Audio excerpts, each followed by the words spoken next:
What's going on, everybody? Thank you for tuning back into On Air with your one and only rock star on the mic, David Duane, in the place to be. What it is, yo? What's up?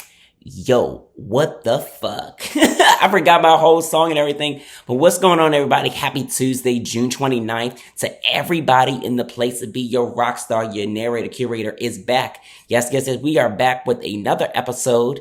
This week, we got our friends. We got Sevyn Streeter, Rebel Ray, and Bryce Xavier.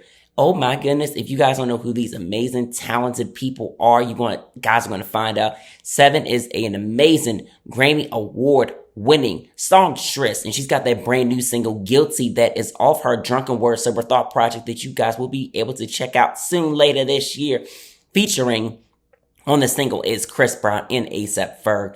But she's got that other single, Kisses, Hit Me Up, I Like It. Y'all know Sevyn. And then my girl, Rebel Ray, who's an amazing LA-based songstress as well. She's got Down From The View. I think that's the name of the project. Ain't that the name of the project? Hold on, y'all. Wait a minute. Listen, I got to get me together because let me tell you something about Rebel Ray, okay? She gonna get y'all together as she goes from to go-go sounds, R&B sound. From the View Down Here is the name of the project. Listen, you guys got to check it out. And then our boy, Bryce Xavier, who is a influencer, singer, songwriter, the whole 9 yard. Bryce, you be doing everything, my boy. Listen, I love everybody that's on the show tonight because, listen, they don't box themselves in. They are more than one thing. They are all about their talent and pushing it.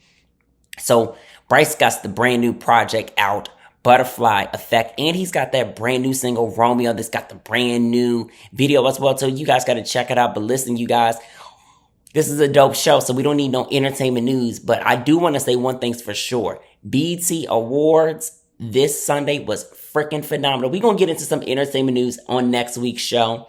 Or I might just drop some entertainment news on you guys on the social platforms, okay? So make sure that you guys are always following at On Air with David, and that's on all social platforms at David Duane on Instagram. Make sure that you guys send in your Dear Duane questions because next week we will be back to Dear Duane. So make sure you send that over to us on social media, or you can email us at info@onairwithdavid.com. I want to hear from you guys, whether it's love and relationship advice. And there's all different forms of relationship, guys. You know what I'm saying? Don't think just because love is relationships, okay? There's all forms of relationships. That could be friendships. That could be business relationships, all types. Industry guidance. Let me know what you guys need advice on. And I'm here for you guys. It's my background for me right now, okay?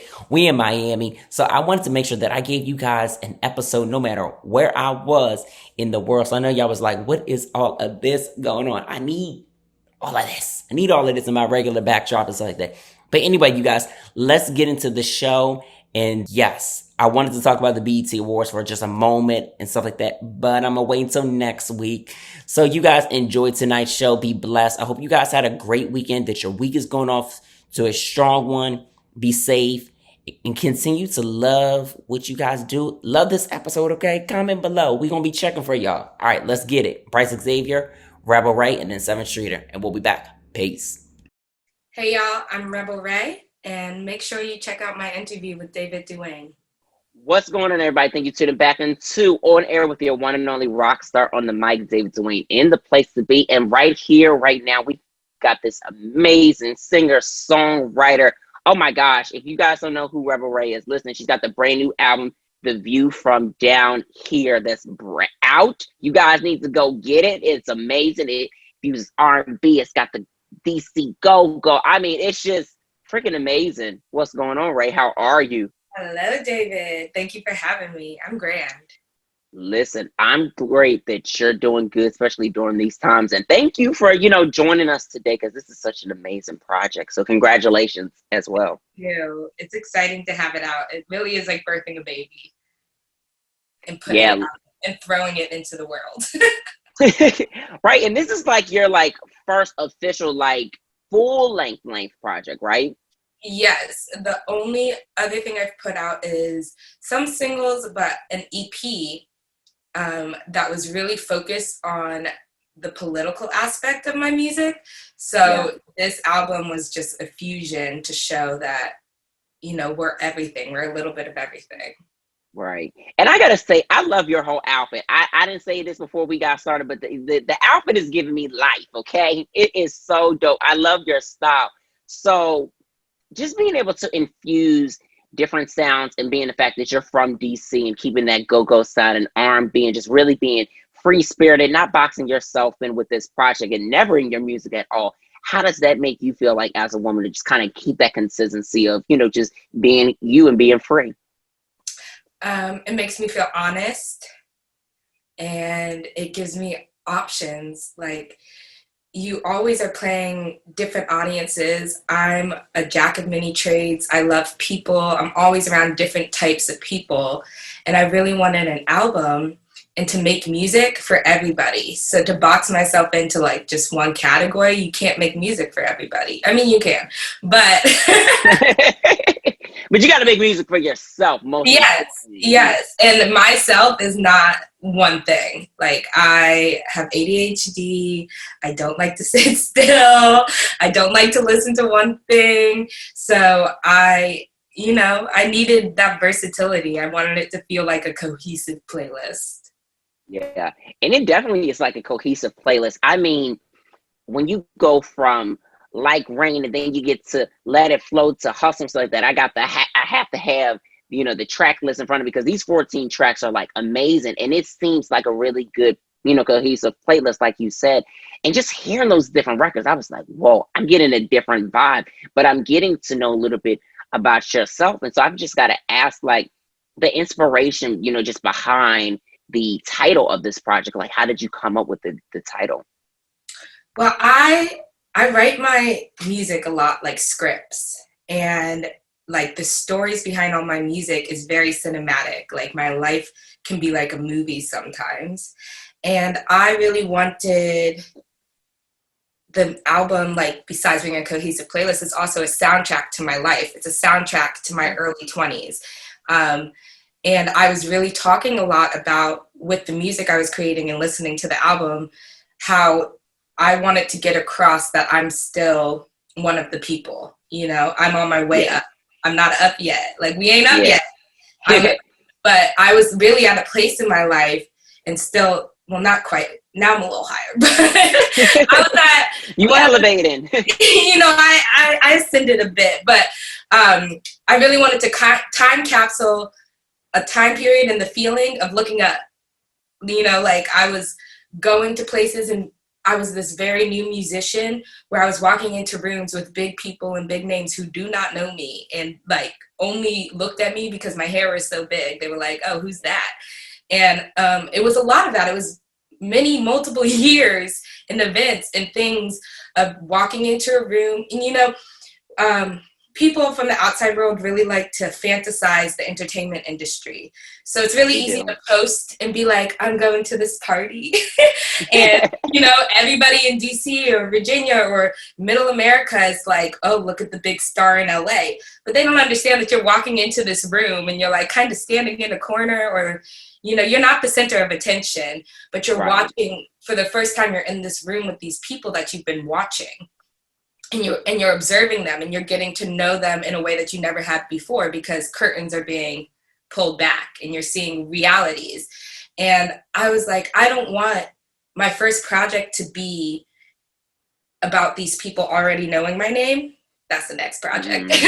I want my first project, because I was seeing a lot of that from my peers and other people in the industry. Like, I don't blame what anybody does. I don't knock anybody's hustle, but I was listening to a lot of new and modern music, and it was either fake flexing, or it was talking about, it was time capsuling the time periods when you kind of already have the money, or kind of already comfortable, or kind of already had some success. And I was like, why is everybody's jumping off point from when they're already in the air?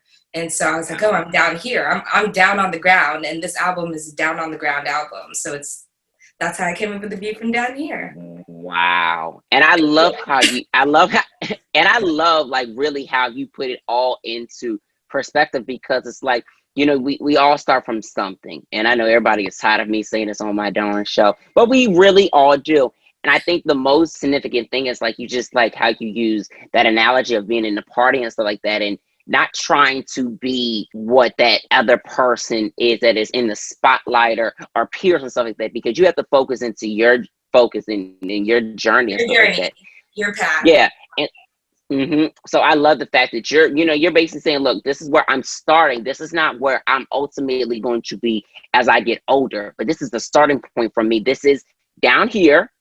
I'm elevating, and down here ain't down bottom, rock bottom, but Yeah. it's at a point where I am rising to the occasion and becoming that star that I want to be in, and embracing myself. And I love the fact that you're talking about that self-embracement and stuff like that. So to even talk about that within music, like how important is that? Because I know like these times have been like absolutely rough for like us all in many different ways. But I feel like it's always important for a woman to really, be bold, be unapologetic, and say exactly what's on her mind. And especially in the expression of R&B music or go-go music or reggae music or just any type of music. Yes, it's important to be bold, David. I'm bold. I'm gonna do that anyway. I'm gonna do that anyway. No, it's important. But I want to raise, like, it definitely goes past women. I want to inspire everybody to stand in their boldness and to stand past who they are, especially because I can't stress enough.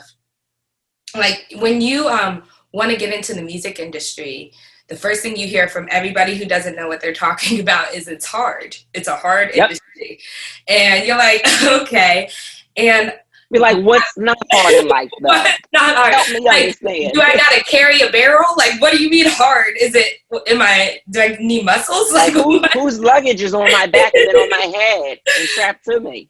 And I'm still trying to define what that hard is.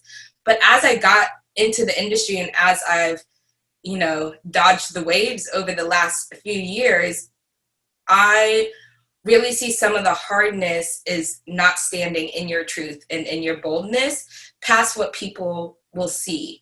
It starts at the surface level. Like, are you telling your team and the executives and the people behind you, like, I'm going to make this kind of music because this is my truth? Or are you flipping it? So for all artists, not just women, I think it's very important to stay steadfast in what you're doing, because there's a lot of people who didn't get what I was doing at all, especially because I can make a great R&B song. I can make a great ballad. So, the question always comes up, why not make an album full of ballads? This album, if it was all pop songs and ballads, could already be way bigger than it is. I think it's a growing shower, but the choice to make political music, the choice to make a song about this, the choice to use these lyrics, all come into competition and question along your journey.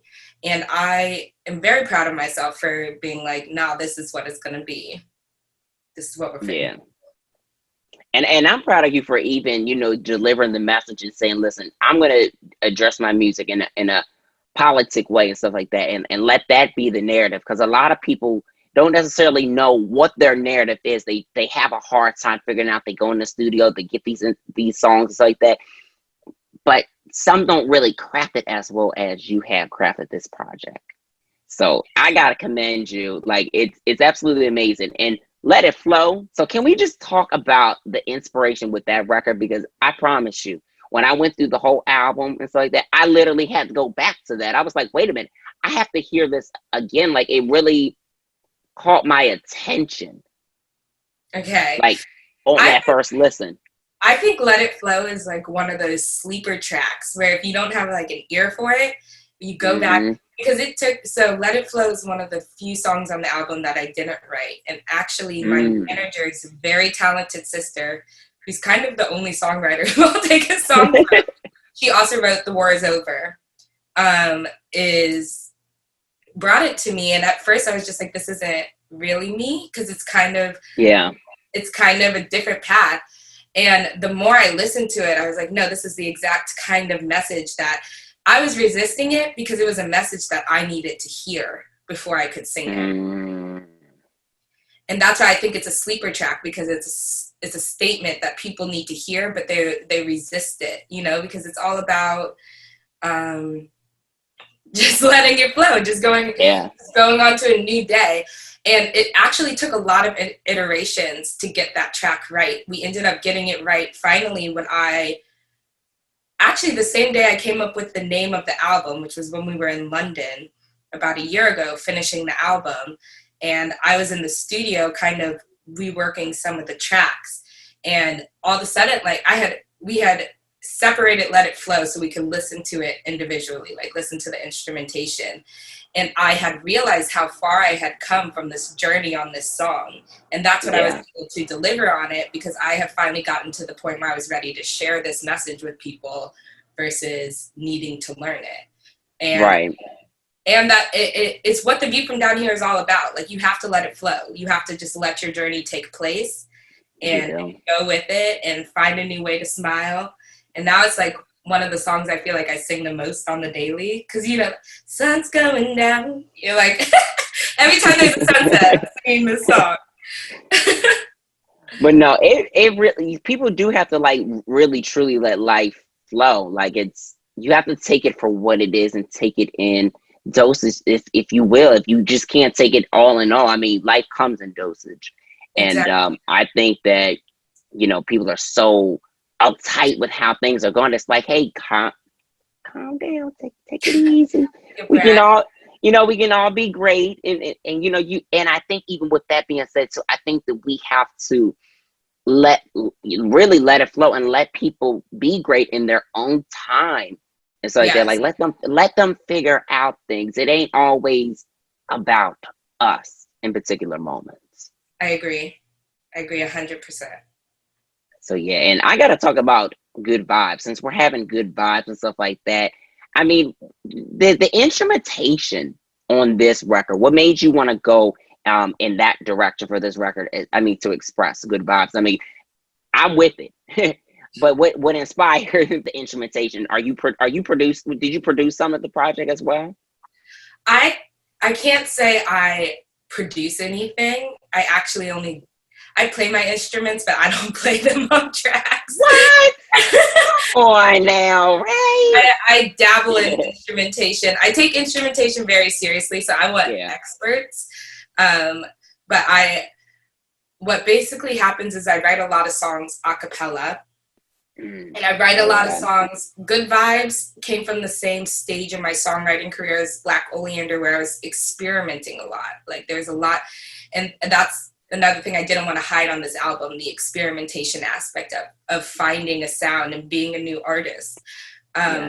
And I really like playing with people. I really like playing with ears. I really like playing with emotions. I like to reward people who stay on the track. So I was like, what would it be like to literally just make a whole track about being an artist and what I was searching for at the time, which was really just like good energy. Like, what is a slow song? What is a pop song? What is a hip hop song? What is it about? Does the subject matter, or is it just about an energy? So it's just such good vibes is good vibes to me because it's so playful and it's so like every aspect is a different thing. So I went in to two producers, Randy Dominguez and Randy Imada, who produced a lot of the albums, and they're used to me like coming in like, here's the lyrics and here's some crazy stuff that we're gonna do to it.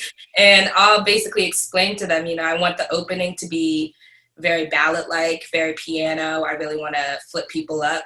Then I want to go into straight hip hop, and I need you to find a way to not make these sound like two different tracks. It needs to be a smooth transition, and that way it has that good alignment. Yes, and that's another thing in standing in my womanhood that you were talking about. Like, I had to go into these male producers as a new artist, so no real studio confidence in what my craft was. And even though I didn't produce it, as an artist, you have to learn, if you're working with producers, there's two different ways you can go about it. Producers will introduce tracks to you that they already have, and then you can introduce the lyrics. And then hopefully you build something magical together. And maybe if they're about it, they'll bring in live instrumentalists to play on it. Or you could do what I often do, which is work with the producers together to build a track, starting from the idea that I already had for the song, the vision that I had. and then we kind of create it together, and I'll give you your moment to shine and do what you want with the track because you're an expert in this field. Right. But it's gonna be in my realm of thinking. And it is like, if I could produce the track, if I could play piano like a classical pianist, I would be doing my own production. But I've been focusing on lyrics and singing and being the star of my own show. So I'll let the producers produce for now, and I'm working, Right. and I'll perfect all the other aspects. No, but that's good though that you let the producers produce and stuff like that, and you come with the ideas. You're like, look, this is the idea that I have for Honey Talk. Like, this is how I want this to sound. What do you guys think? I'm hearing this instrument in my head. Actually, as I was writing, I was playing this instrument, and it kind of sounded like this, and I was using these chords. Like, being able to walk into a session with that being said, and having those exact conversations, because I'm sure that is like to the in-depthness of conversations that you're having with them, or even if it's just completely a cappella, be like, listen, this is what I think this could be. We can maybe try something like this, and maybe try this, or maybe we'll infuse it in some way so that it sounds just how I'm envisioning it in my mind. Yes. That's exactly what it is. That's exactly what happened. And it's beautiful. It took a lot of confidence to get there, because at first I didn't realize writing a cappella wasn't a main way of creating songs. I thought everybody was Right. writing poems and bringing them. I was like, what do you mean I have to take one of your tracks and then put my lyrics to it? My lyrics have their own melody already. We need to create a track Right. around this melody. Create that track around. This melody ain't changing, so we could do what you want, but but that to me has created a really cool, because I'm a songwriter, not first and foremost, but I am a songwriter, so I do write songs. I love producers. You know what it is? I think that's more apparent, and it's more present. Like it's like it's there when people hear your music, even though you are, of course, an artist. But it's very clear that you are a songwriter when people hear the music, which is important to me. Lyricism to me is my favorite part of music. It's my favorite part, hands down. Like, I love lyricism. That's my niche. That's what I decided to perfect and focus on. That's why I didn't learn to produce, because I was reading dictionaries and studying songs and studying lyrics. And I also felt like there was a lot of pressure to be, in this day and age especially, to be everything, to be the producer. You got a Mac computer, pull it up, start producing your own stuff. And you never should limit yourself. Like, I know eventually I'll learn full-scale production by being in the studio. I already know basic production. But I made the executive decision, like, I'm not going to learn to focus my time on producing right now. I'm not going to focus my time on learning to play an instrument so I could play it on the track and on stage right now. I'm going to focus on what I find important in music, which to me was lyricism and singing. And I want to, I respect singers, in the words of Whitney Houston. I respect singers who sing down. And I would like to be a singer who singers respect. So I needed to focus on that. And I know what I look for in a song is lyricism, and that's not what everybody looks for. But there's enough people who look for that's my tribe. I'm going to appeal to them, and I'm going to become the best lyricist. And it's important that young girls, but also anybody coming up in the industry, especially the young people who feel like they need to learn all these things. Like, I am not trashing that. You should learn it. A lot of people jump off on YouTube or jumping off right now on TikTok because they've learned to be jacks of all trades. But if you respect music, you have to understand that there has to be space for everybody. If everybody's focusing on producing and doing everything, I'm a history buff, so I'm like, what's going to happen to the culture? Because I'm reading biographies and looking at music of the past, and some people learn to do everything, but there's also musicians who focus on lyrics, and there's always musicians who focus on singing. And if we're all focusing on being everything, then what's going to happen to American music? Somebody has to think about the big picture, or enough people have to think about the big picture that they're not falling into this musical peer pressure to be everything. Because if Whitney Houston was focused on lyrics or focused on producing, we would have never gotten Whitney Houston. Correct. So decide that would be my advice, you know, to people who want to be in the industry. Like, realize that you don't have to be everything, and realize that everything you want to be might not be for you. And find something you respect and learn and focus on that craft, and find the people who fall into that realm and listen to their music. Well said.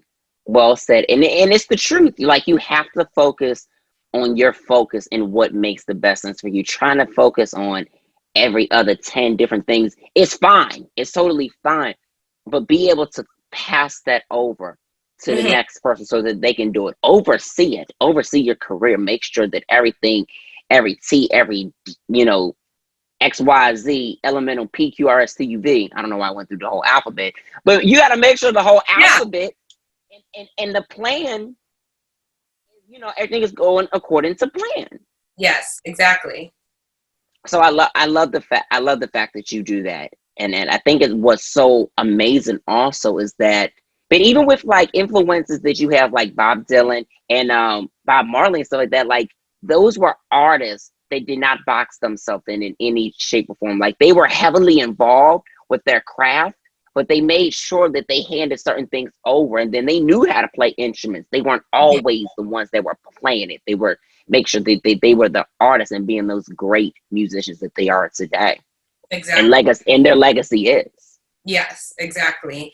And I always study, if I'm studying artists, I don't just listen to their music. It's very important I mean, like, this comes from when I was a kid and I was obsessed with E! True Hollywood Story. And it's just really stuck with me, because understanding people's stories is crucial to understanding how they're creating this music that you love, that you want to emulate so much, especially if you want any aspect of authenticity. So, and then you could take what they've done and apply it to yourself, versus just taking what every modern musician is doing and trying to be a carbon copy of them. You know, what made original artists original? And don't like take what they did, but see how they lived their lives, see how they were Use it as inspiration. Yes, and use it as, that's your inspiration. That's what it is. Yeah, and that's incredible. And I'm glad that you do that. And you've had opportunities to perform within the States, overseas, in Europe. Like, when you just think about like the things that you've been able to do as an independent artist, and still a new artist, but an artist that has so much experience and so much like knowledge, like, how does that make you feel? Like, I performed in the UK, I performed in New York, I performed in LA. I'm like really living my dreams and continuing to build my brand and utilize every platform that I can. It makes me feel awesome. Like I said, like a movie sometimes. It's a very excellent. Honestly, for me, I've been lucky in that when I am living in my purpose, my path tends to be very clear. It can be like rocky. It's not easy. You know, I don't come from a super wealthy family or something that could just pave my way and give me my career. So sometimes I'm, you know, sleeping on floors in rooms. Sometimes it's rough, but like, I'm still able to step back and see that I'm in these magical places, having these things happen to me. And that's, again, where the View from Down Here title came from. It wasn't just parties. It was living and having these experiences and knowing, like, the first time I was in London when I did Like Rain, it was such like a classic new artist, starving artist type trip. I ended up on London in the whim. I was supposed to be there a week. I ended up staying like a month and a half. I was sleeping on I was sleeping on my friend's floor. I was getting music like Honey Talk and meeting new producers every day and just going. Like, it was actually so amazing. That's where Like Rain came from, because all these things were happening. And it was right when Charlottesville happened. And I was watching Charlottesville happen in my home state while I was in London, like living this dream. You know what I mean? Wow. And with those things, I was able to step back and say, I'm going to be back in London. All this doesn't happen and I don't go back. So I'm going to be back in London. And I had the foresight to know that I would never be back in London like that. And 2 years later, I was back in London, but guess what? I wasn't sleeping on the floor. Like, I was staying in deluxe Airbnbs and 4 or 5-star hotels. And I was like, the next time you be in London, it won't be as rough as this. I was telling myself that again. And that's where the View from Down Here came from. I was like, I need to time capsule this time. I need to put a stamp on it because I'm growing exponentially. Every year it gets a little faster. It gets a little different. It gets a little bigger. I didn't know how fast it was going, but I had came back from my last London trip when I had finished the album, decided the title, and 3 months later I had booked Ari's tour and I was back in Europe and I was back in London for 3 nights, and now I'm back in London headlining I'm not headlining, wait, headlining, yeah. opening. Opening. Performing. Performing. Yeah, Now I'm back in London opening a tour. So, and you know, that is the kind of validation that you do get when you're walking your path, where if you ever don't know if you're on the right path, like, I can't speak for others, but from my experience, if I'm on the wrong path, things aren't happening to me. Right. And when I am on the right path, it's very quick. It's quick turnaround. And I have to have the foresight to be like, stop it right here, make music about this, because it's never going to be like this again. And next time it could be bigger and you'll be in a different mindset and you can't make the music that you were going to be making. So you have to be present. And yeah, I don't even know where the question started, but I feel like I answered it. No, you definitely did. And I was going to say, like, in taking that moment to really start the project just from being in that space and be like, look, I'm out here in London. I'm sleeping on my friend's floors like that. It was going to be a couple of days, end up turning into a month. And a lot of people don't understand, like, sometimes you have to be in certain places. And I've done it being in LA and stuff like that, coming into town and not having absolutely nothing at all, not knowing when I was truly coming back, how I was coming back, where I was staying, and just making it work, and then being able to take that inspiration and say, you know what, I came here with an objective, and when I come back, it's going to not be the same little tiny thing that I had to do just to be here in the moment and just to experience and get what needed to be done, because there was a task at hand that you had to get done while being there, and you end up being there longer than you were like, you know what, I'm next time I'm back, it's not going to be like this and under these conditions, and boom, to be on Ari's tour. It was new conditions. You spoke it, yeah. It was new conditions, and you spoke that, and I think that that's the most amazing thing that anybody can do. Speak these things into your life, people that are watching this, hearing this. You have to speak it. You have to manifest. It's so big when you say, I can do this. I will do this. This will happen by then. This will happen. So and so will do this by this. And you got to start speaking it, because if you don't speak it and you're not speaking positive thoughts, let's put that right there. If you're not speaking the positive thoughts, it's not going to be positive. When you speak negative thoughts, it's going to be negative, but we don't want to speak negative over our life. We want to speak positive. So I think that that's amazing that you spoke that positive over your life, and it birthed the beginning of this project. Like, wow, and that's a beautiful thing. It's exactly what you said. It's speaking positive, not negative. The two, for me, the two keys to manifesting have been speaking positive, not negative, and speaking open-ended. I didn't even know Ari had a European tour, like I just, right. I know I'm going to be back here, and I know it's going to be different and perhaps bigger. That was all I had applied to it. I didn't know it would be 3 months. And to be clear, just like you were saying, you don't know how you're going to show up. You don't know what you're going to do when you get there. The times in between, they can get really low. That's when you write a good song. They can get really dark, really boring. You're driving blind, basically. You're driving blind. You're just having faith and hoping. But then you need to when it does happen, you need to step back and see, like, I did speak this. And even though my mind might have gone negative for a second, I always knew that this would come back around. But the longer you stay in a negative headspace, the longer it will take to come back around. So getting to London my second time, I think, took about a year. Where getting to London my third time took about 3 months. And that was the difference in a headspace. But yeah, well, that was the difference.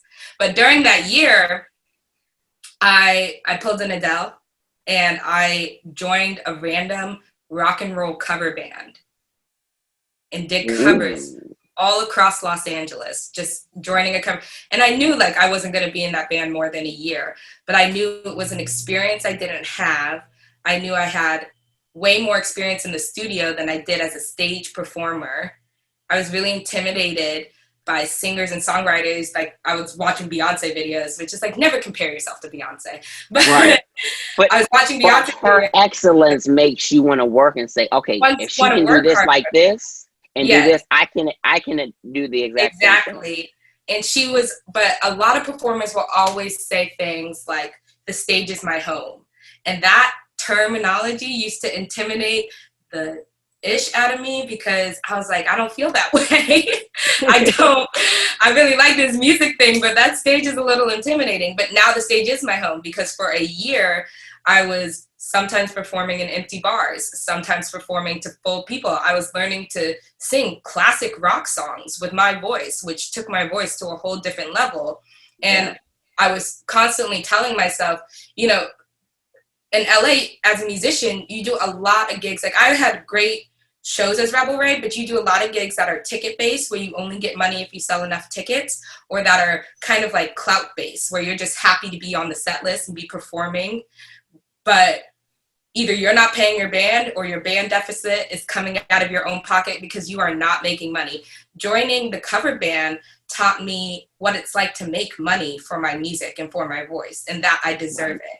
Besides teaching me how to sing, it taught me a whole different level of business to the point was like, I'm not going to perform if I'm not getting paid. It changed my mindset. And I had no clue what was happening during that year. You know, there was a lot of downtimes. Like I'm an artist in LA and all of a sudden I'm in this kind of obscure rock cover band. Like, what am I even doing? You know, some days you have those days, but then I look back on the tour and there's just no way I would have been prepared for that tour without that year performing those covers. There's literally just no existence where tour turned out as well as it did. And maybe even like the universe gave me that opportunity because I had put in all these months of work and I was literally prepared for it. And that's the point. Be prepared. Try new things. Try obscure things. Like go on Craigslist. If you want to do anything, you can always find an obscure way to do it. And it's going to take tenacity to keep coming back and do, you know, we all have egos. We all have Instagram. We all want more. So it's hard when you want more, but you need to do it because the universe will open opportunities to you. Your manifesting only works when you're in action. It doesn't work when you're stagnant. It doesn't work if you're sitting alone. Like if you're sitting at home, you're telling the universe like, hey, if you're just thinking about being a musician or a journalist, but you're not doing anything towards it, the universe is just like, oh, you're taking a break on this. It's energy. It's energy you're emitting. And action is energy. So be about that action. Find a way to get into it because you never know when you'll be given something just because you've been moving in that direction. That is 100% the truth. I tell people you have to do your part. You have to do your part, and then everything else will come into play. God will do His, and the universe and the stars will truly align the way. But you gotta put some, you know, some action behind it. Gotta put some action behind it because it's not just gonna happen. Oh, I'm gonna go to sleep, and then I'm gonna wake up, and then it's just gonna no. And this is controversial, but I'm going to say it. Quit your job. If your job is getting in the way, even if it's like, whatever, like I've done so many odd jobs because the amount of times I've just had to quit because I had one little opportunity, like quit. There's literally going to be other jobs. If you have a 9-to-5, maybe make a plan, save up for a month. I would quit, but make a plan, save up for a month. Oh yeah, I would have quit, and I've done it before. Yes, I will quit, and I will start and quit again, and stop waiting. Like stop thinking about it. Stop. Like my favorite is the I'm gonna come to LA. I just gotta save up you're not coming to LA. I don't know what to tell you, but you're not gonna get here. And the universe is gonna directly block you because you're saying you're coming, but you're saying you're gonna wait 5 months, or you're gonna do this, or you're gonna do that. Like, everybody I know who actually got here basically dropped their stuff, got 2 bags, and came out here and started doing it. And it doesn't have to be LA. That applies to anywhere your soul needs to be. When I got to London, it was 1 bag. You know, I was buying clothes from the charity shops. Like, I had no plan or nothing, but I knew my gut was telling me where I needed to be, and I got there. And now look how cool this story is. Yeah. And you have an incredible story. And I think that anybody that truly wants to be any sort of creative, whether that's an artist or anybody in the arts or anything, your story, this album is going to give them that good inspiration. Say, you know what? I can do it. I can do it, and I can do it. And that's honestly what our motto is here with On Air with David Duane, just showing people and letting them know, like, you can do it by all means necessary. Any age, just put in that work, put in that time, be dedicated, be willing to demand your demands, like on demand. And it was so unique that you said the fact of you had to really put it into perspective and be like, look, I cannot not get paid for this performance, and understanding that and learning the business, because I wanted to ask you, how did you actually learn the business? But I'm glad you covered that answer for me. Oh, wait, no, I learned the business because I was an intern at a small record company before I was in and that job just fell in. I was hanging around studios, and well, my manager now, honestly. I don't know if he wants me mentioning his name, but I was hanging around studios. Okay, you want my quick start story? I'll make it quick. Yeah, say however long, quick. You want to do it. I was a fashion designer, majored in fashion design, working full time in fashion, and I was singing all the time. I knew I wanted to be in music, but I just couldn't say it, and I did not know what to do, because music for me had always been kind of in my bedroom, writing songs in my bedroom. Like many Americans, I thought I would try out for American Idol, and that would be my entrance. I saw no other path. And I happened to have a homegirl at fashion school who had already been in the music industry basically her whole life.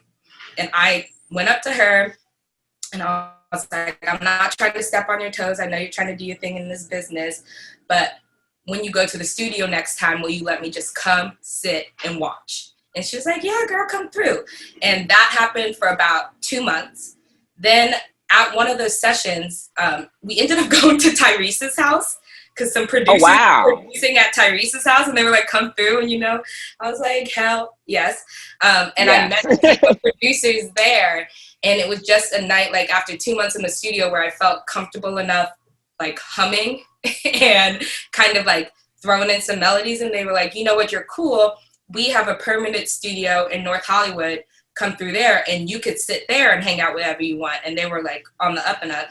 Wow. And I was like, and so I just kept taking this opportunity to literally just sit and be quiet so I could observe and learn and become comfortable. And sure enough, about 2 months into that, they heard me just constantly humming and kind of writing songs in my head in the background. And they were like, if you're going to be around here humming, speak up and get on the track. And I was like, oh, I can speak up and get on the track.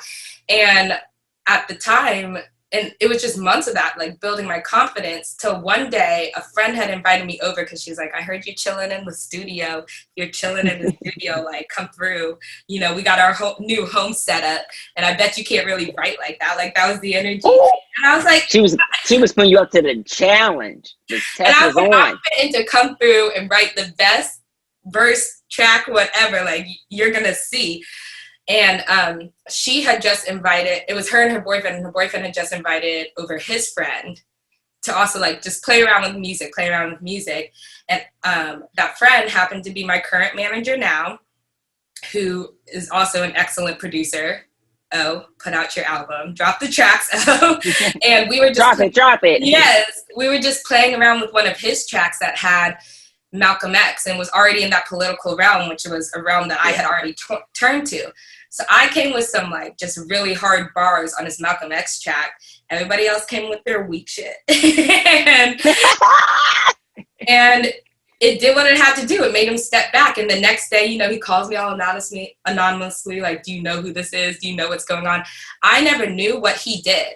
I knew him as a friend who sometimes makes track, just does what he wants.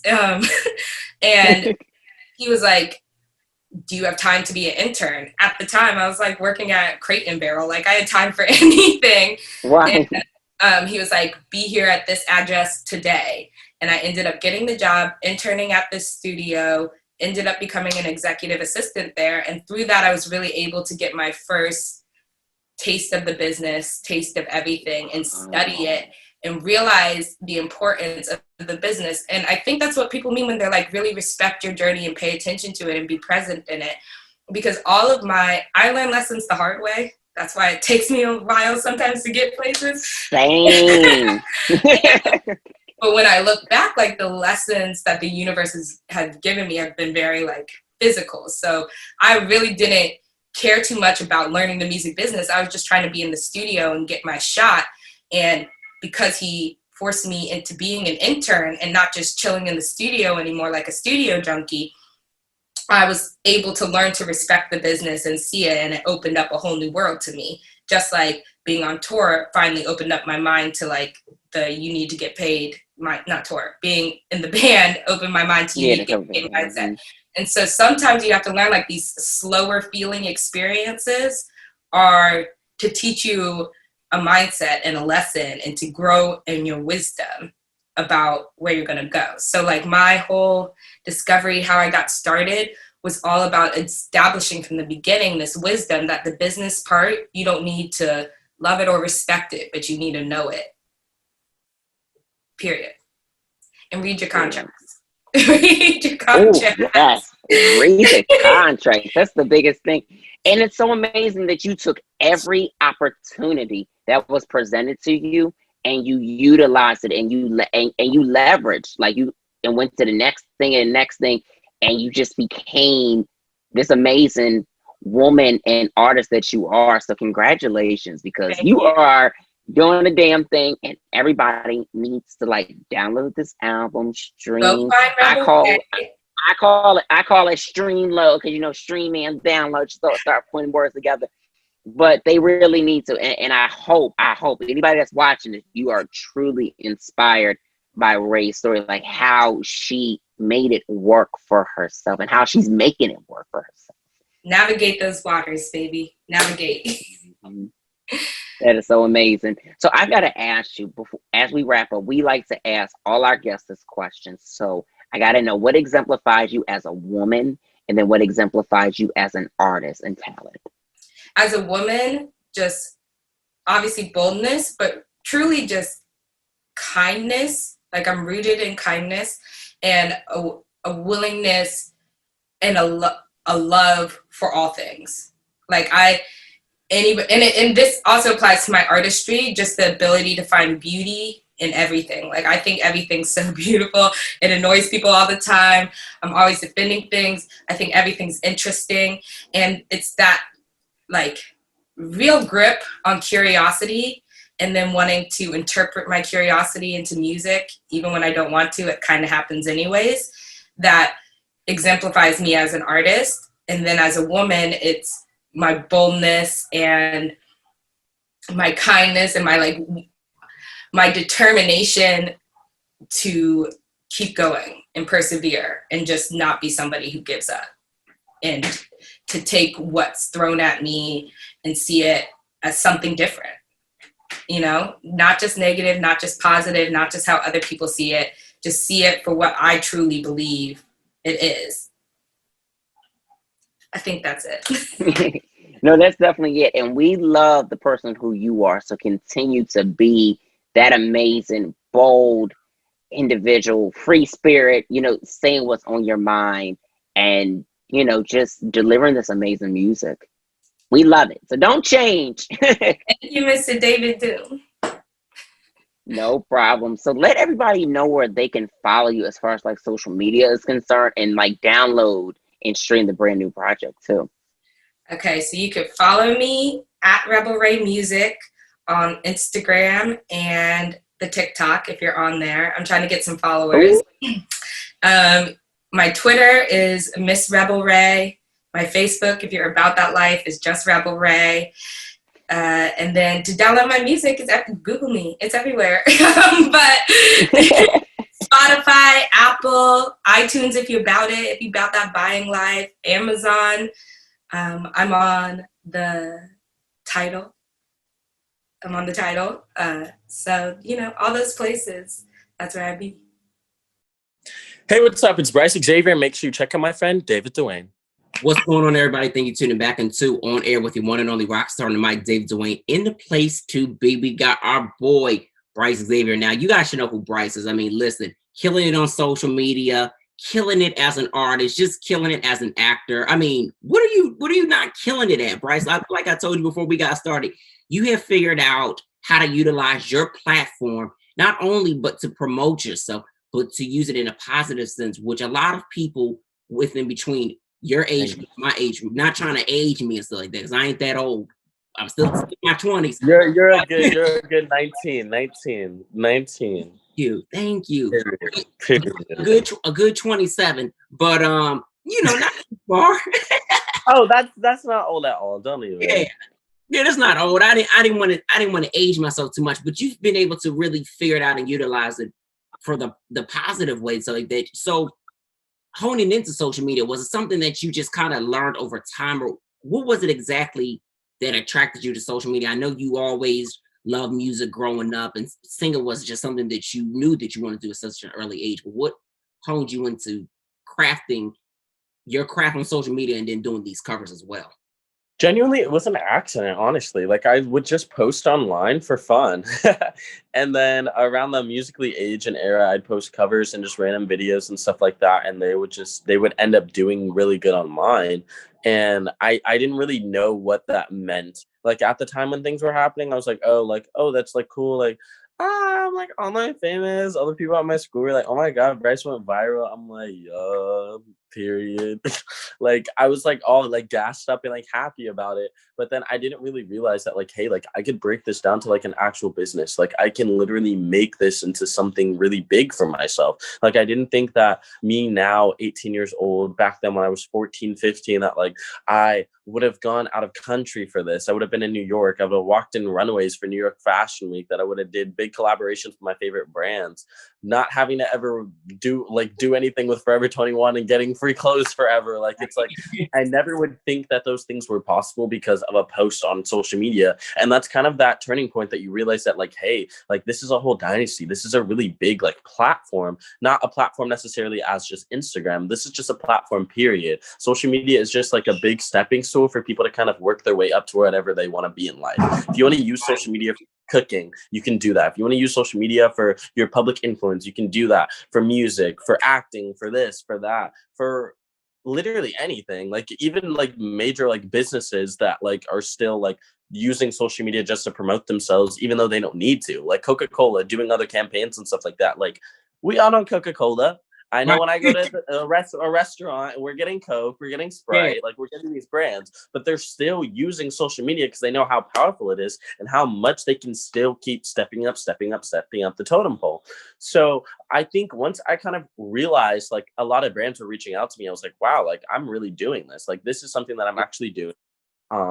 I literally like I was such a school junkie. I was that kid that loved going to school. Graduated with a 4.5 weight GPA with all my honors classes. Before then, like literally like straight A's no matter what. Like not even just for my like scared of mom. Like it was just for myself. Like I wanted more for myself. Like I literally already planned that I want to go to USC or Stanford, study architectural designs, minor in speech pathology, and all of those things kind of shifted because like I realized that like I love this, but like this is the thing that always felt like it was missing. Like anytime that I would sing or write a song or post a cover or do something, like I would get so happy. Like it's like people would get crushes and I would get like song crushes. Like a new song would come out and I would be in love. Like I'd be like blushing because of the melodies, because of the ad-libs, because of the backgrounds and all this stuff. And I realized like, hey, like this, I can always go to school. I can always go to school. And that's something that I literally talk to anyone about. Like, if school is for you now, do it 100,000%. I'm not going to say school, no, don't do it. But I'm saying for me personally, like, I know that I can always have that to go back on. Like, my transcript is always there. Like, I'm good. Like, I still did what I was supposed to do and graduated. I'm good. But right now in this age of social media, this isn't something that might last forever because we're always developing, we're always growing, we're always doing something bigger. Like social media might be at this level now, and in 5 to 10 years might be something totally different. Like if you think of MySpace era versus TikTok era, it's like they're not comparable. If you think of Musically era versus TikTok era, exact period. And like it's not comparable. Even old YouTube, like it's just we're always getting better and developing week by week, day by day, hour by hour. So I want to hone in and use as much as I can now with the knowledge that I've gotten in these past 4 years to kind of keep growing, succeeding in my like craft, and just do as much as I can now so I can have something built for myself later. Like I don't want just like little success now like a lot of influencers, actors, and artists want. Like they just want to be rich, famous now, be young, be in their 20s, drink, smoke, do whatever, blah blah blah, live that type of life that you see. I don't want that. I want a legacy. Like I want to build something for myself, for my family, for my kids, for my grandkids. Like I want the Xavier name to go on for generations, that I busted my ass to do this, and that I want to be a winner. I am a winner. And I know that I'm capable to do it because I use the things around me to do that. Me being a Black 18-year-old man in Los Angeles, California, in the United States right now, we know all of the stuff that we have to go through, how hard we have to work more than other people. I do this every single day. Like I can't rest. Like it's bad. Like I have to literally set a timer for myself to go to sleep at like 3 a.m. Like it just goes off. I'm like, I know you're up. Go to bed. Do I listen all the time? No. That's why I said two more. I have a 3, I have a 3:45, my 4:30, and my 5 is a stretch. And I really stay up some days just working on music, like just till 5 a.m. And you need to go to sleep. And I'm like, no, somebody else, some other kid that isn't Black is just sleeping right now, and they're gonna wake up and they're already gonna have that advantage over me. So yeah, that was a very long answer to that question, but yeah. But listen, you know what? We appreciate it because you touched on a lot of different things, and I was the same way growing up, and still as I transitioned from my mid-20s to 30s and stuff like that, I realized that there is always something going on. You got to stay on top of it. There is the Black kid, or maybe it's not the Black kid, but maybe it's that guy or that girl and stuff like that that could be next in line. But then I always think about, hey, well, God created me to be as dope as I am too. So he's putting the drive into me to get this stuff done the right way, utilizing my platform to be positive and constantly saying, you know what?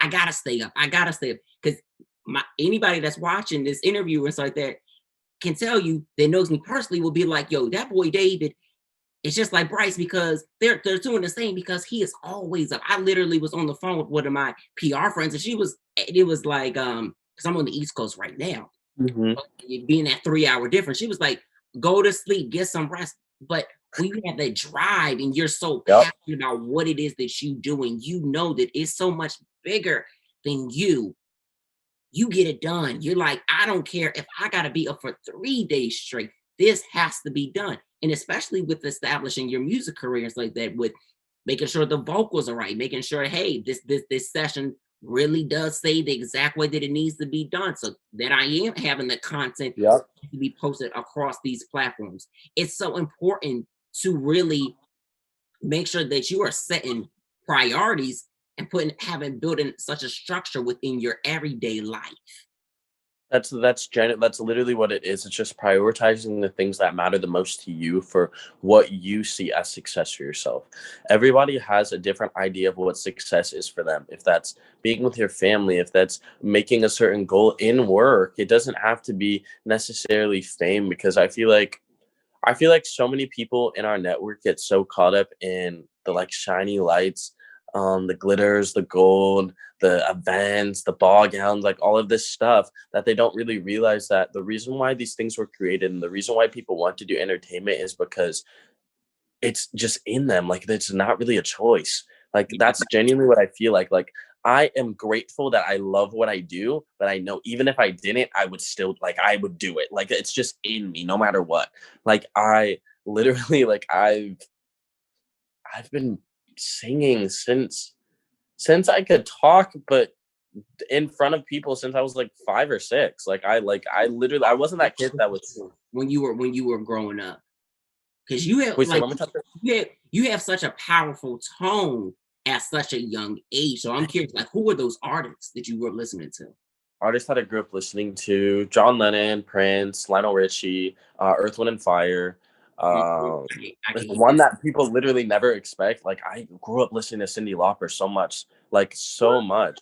Yes, like that's like she's literally one of my all-time favorite artists. Just like her tone and voice, like how she just like I love like finesses her melodies and stuff like that. Like I would always be obsessed in listening to.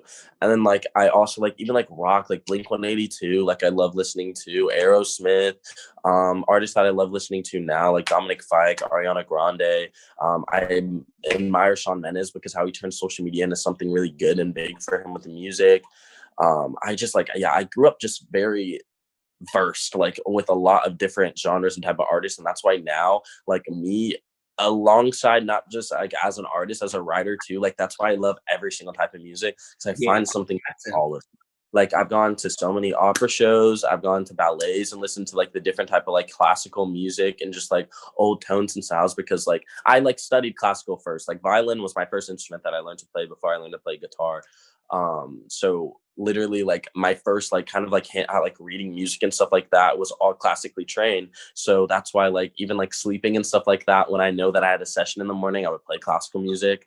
yeah, But yep, like it's just like I just realized that like you have to get into the mindset of what you want to do. Like if I'm going to try and write a certain song, I listen to a bunch of artists that are in that genre. If I'm like, hey, like I'm writing like a like summer bop or like a sad vibe or something like that, I might listen to a DNCE song versus a Billy song versus a Julia Michaels song or stuff like that. So I just feel like all of these inspirations and me not keeping myself inside of a box. And what I'd suggest to any artist or anyone to do is just to be well versed. Because even if it's not for you, write a song for somebody else. Like who wouldn't want to say like, hey, like I like wrote this like really like popular song for myself and I'm on Beyonce's new single. Like that's like so, or Ariana's album or stuff like that. Like it's just making sure that you don't keep your talents and capability inside because of your own inner self thinking you're not good enough. And I feel like that's a struggle and battle that a lot of people in our network go through, is not feeling like they're good enough. And that's why I use my platform to just tell people like, hey, like if you got it, you got it. Like like if you think you have something, you do. You probably do. right. And if you're not good at something, keep doing it till you get better. No one start like it's you have to practice. You have to master a craft. Me now, like people literally like they're like, oh, you're fishing for compliments or stuff like that. When I see this, I'm like, I don't think I'm a great singer. I always like I think I'm a good singer. I think I am a good singer and I'm good at what I do. I know that for a fact. But a great singer is being able to keep getting better and better year after year, decade after decade, decade after decade. Not thinking that I'm too good for vocal training, because I will never stop vocal training every single week since I was like 9 or 10, I'd say. And even before then, I was just doing like vocal warm ups on YouTube, like doing my but like it's just like getting better. It's just like knowing that like there's something that you want to reach. Like I always want to be myself. I always want to be better than myself. Like I want to be better than I was last year, than last year, than last year, and that will not stop until I'm dead. So I think the greatest I will be is when I'm in a grave and I left a legacy behind me. So yeah. I feel I feel that, and I tell people that like, listen, that's when I will feel like that I am truly accomplished when that moment happens.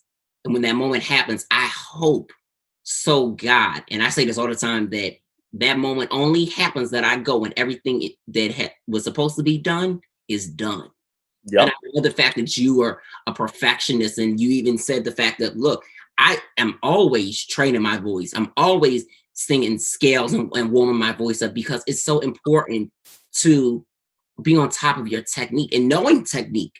A lot of these kids, and they don't have to be kids. I'm gonna just call people I kids. yep. But the kids, they don't really understand. Like, it takes a lot of work to do certain things in life, let alone, but to be in this industry and to be in this business. Yep. And you had guidance from your mom, who has, been in the industry as well too. Yes, yes. If I did not have her, I would not be where I am now. She has been like my biggest supporter from the beginning. Before Bryce Xavier was even Bryce Xavier, she had Right. my back and supported me. Before I had social media, before I even knew that I wanted to do this, when I was still every single day looking at floor plans for school, she was listening to me tune songs. I would show her the poems and stories and stuff like that. Like, she's always just been there for me. So I'm definitely grateful for her and her guidance. And the thing about her is, like, she always put me in settings with people that were better than me, so I would get better because of it. Like, I was 8 years old in sessions at Universal Music Group with her and her team, them writing stuff for Rihanna and like all of these people's like albums. And I'm like thinking I was a good singer because I was writing like little poems and stuff in my room. And I'm like, what are riffs? What are melodies? What is all of this? What are harmonies? Why are they stacking all these vocals? Why do they sound so pretty? Like, what What note was that he just sung? Like, what note is that? I've never heard that note before. That's literally that is genuinely something that I know young Bryce literally was thinking, like, what, I don't think I could do that note. I didn't know that one existed. And it made me better because I was knowledgeable of it. It made me better because it made me want to be able to do that. It made me want to be able to write that. It made me want to be able to have my own songwriting team. So that's why I set myself around people that inspire me, are better than me, so I can get better. And it's okay to say that someone is better than you at a certain specific thing. That doesn't mean that they will always be better than you. That's something that people have to understand. That it is okay to say that somebody has mastered something more than you have. If you haven't mastered something yet, there's always an apprentice and a master, and then there's always that turn when the master makes the master the apprentice. Like, that's always been fundamentals that we've learned ever since we were younger, in books and movies and television, like, no matter what it is. So I feel like it's just putting pride aside and realizing that, hey, like, no one's born the best. You're the best because you realize that you're not. That's the biggest thing, and it takes a person who puts their pride aside to say something like that. And just, it's about being a perfectionist and not settling, because those who are like, oh, this is great, Yep. they're the ones that think the total opposite of what we think. Yep, exactly. I know so many people that, like, they expect things to just be so easy. Like, they expect it to be like, oh, I posted this video and did that. Why doesn't it have like 1 million streams already or something? And I'm like, well, like, are you promoting yourself or reaching out to people? Like, did you do this? They're like, no. And it's like, you can't expect like, literally, faith without work is dead. Truly. Right. And especially when you're promoting a specific content and stuff like that, it's like, did you put advertisement behind it? Was it good enough? Was it You yourself were brands. Like, each of it, like, we're brands. You're your own brand. So you have to give people a reason. Why should I listen to this? Like, not even, you have to, like, there's so many levels. It's not even, did they listen to it and think the song's good and that's why they downloaded it? It's like, what's it gonna take for them to click it? What's it gonna take for them to swipe up? What's it gonna take for them to care? Like, you have to make people care. And if you show like you're being half-assed and you're not caring enough, then why should somebody else? If I don't even see you posting your stuff, why should I post your song on my story? Right. Why should I even download? Why should I add you to a Spotify playlist? Why should I post your song? Why should we even want to interview? You know what I'm saying? Like, it's all these why should we that people are constantly asking, well, why didn't this and what? Well, what did you not do? Truly. Yep. What did you not do? Exactly. Did you utilize those 1,000 people that you had? Did you utilize the 100? Did you grow? Were you networking? Exactly. Were you DMing? Were you posting the right stuff? Did you get the right mix? Was it quantity or was it quality? You know Yep. what I'm saying? Yep. And I think that a lot of people get that confused. So for you, going into more of your artistry and stuff like that, full fledged from social media to artists. I mean, you were always an artist, but being able to merge those two and having a very clear understanding of that. How important was it to just make sure that the consistency stayed there? Because there's a lot of people who don't understand that you have to be consistent in your routine. Oh, you definitely do. Like, it was just making sure that I was balancing content that I was doing for fun versus content that I was doing for music. Like, making sure that I still incorporated my song somehow. If I'm making a funny video, I can put my song in the background. If I'm posting 3 videos during a day, I can post 2 videos to be one that I know is going to be engaging and go viral. And I can post one that's me singing a cover or me singing one of my songs because it's going to keep promoting myself. And then after a while, those videos that I started doing with my music were doing better than the other videos. Like one of my songs before it even came out, Bust Right Away, it had over 2 million views on a video that I did, literally just doing an acapella in my bathroom, just snapping the song. So before it came out, people already were familiar with it. So when I was like, Bust Right Away is finally out there, like, oh my God, that's that song that I heard that I liked. Let me go download and stream it. It's making things familiar to people. It's making people hooked already before it's actually out. And that's just honestly my goal. Do I think I'm perfect at it yet? Do I think I'm there yet? Nope. But I think I do have a formula down that works for myself at this level. But I know the more that I grow, I'm going to have to think more and keep planning because there are so many people that don't even know who the hell I am.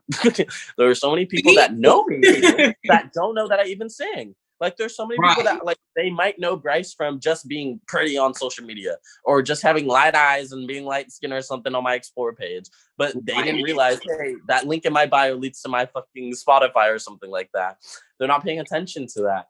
So it's just making sure that I am promoting who I am clearly to everybody. So if you go to my account, you understand that I do this, this, this, and this. You go to my Instagram bio, you're gonna see Bryce Xavier, musician band, stream my new single, Sunny Your Days. And then on my feed, you're gonna see music, you're gonna see friends, you're gonna see myself, you're gonna see my personality, because I am an artist, but I'm also an artist who likes to do blank, blank, blank. And I feel like that's the thing that people often think, that it's either social media or music. No, you need both. You can't have one without the other. You can't be a music artist without promoting yourself on social media, and you can't have social media necessarily without incorporating your music, even if it's not your own. Right. And I think the biggest thing, even also with that, is like some people feel like, oh, let me just promote all of just my music and not show me. That's not how this works. That's not how it works. People love the favorite artist, and you get that fandom sense and those big diehard supporters because they love who they are on the track, off the track, in interviews. That's why they watch all of their interviews. And they're like, oh, I'm obsessed with them. I love them. And you're like, how do you love somebody you don't know? Like, do you love their music? No, I love them. Like, I love Shawn Mendes. Why do you love Shawn Mendes? Because he said this on Twitter. Because he said this in an interview. Because he went live and was at a concert and did this, this, this, and this. It's based off of what you do and how you use it, not necessarily just the music. Yeah, and I think that that's what a lot of people who want to be in the limelight need to have a clear understanding on. And even I do that all the time when they ask me for advice. They're like, hey, David, I've got this going on. What do you think I should do? Well, I think that you've got a good thing going. You need to do boo, boo, boo, boo, boo. Hey, this might be potentially good, but this could use a little bit, because there's always room for improvement. But everybody has to know that consistency has to be there. You've got to let people know that you're an artist. Exactly. You've got to let people know that you're an actor, an actress, and et cetera, because if they don't know and it's not constantly there. And that's the difference between a singer and an artist to me. Mm-hmm. A singer is someone who is a great singer and can make great music. An artist is someone that is a brand that promotes themselves, that know who they are, know what they stand for, know what their music is about, and promotes themselves to everybody clearly. That's literally the distinct difference. Like, I know so many amazing singers. I only know few amazing artists. Right. Yeah. Truly. And you've been dropping a lot of music this year. Yes. You're staying busier. So I got to ask you about Sunny Your Days. Like, that's the latest track that you dropped. And you've been constantly recording during this whole quarantine period, and even before, just constantly just making sure you've got videos to accompany the releases. How would you say like this space right now for you just developing your sound more, especially for this upcoming EP has been? It's so fun. Like it's so fun. Like it's literally so fun to play around and do stuff like that. Like I have studio today, studio tomorrow. I have my little setup over there that I record at on my table, follow everything. So like literally if I'm in bed and have a thought, I'm like doo-doo-doo, doo-doo-doo-doo. Melodies Let are me sent to my producers.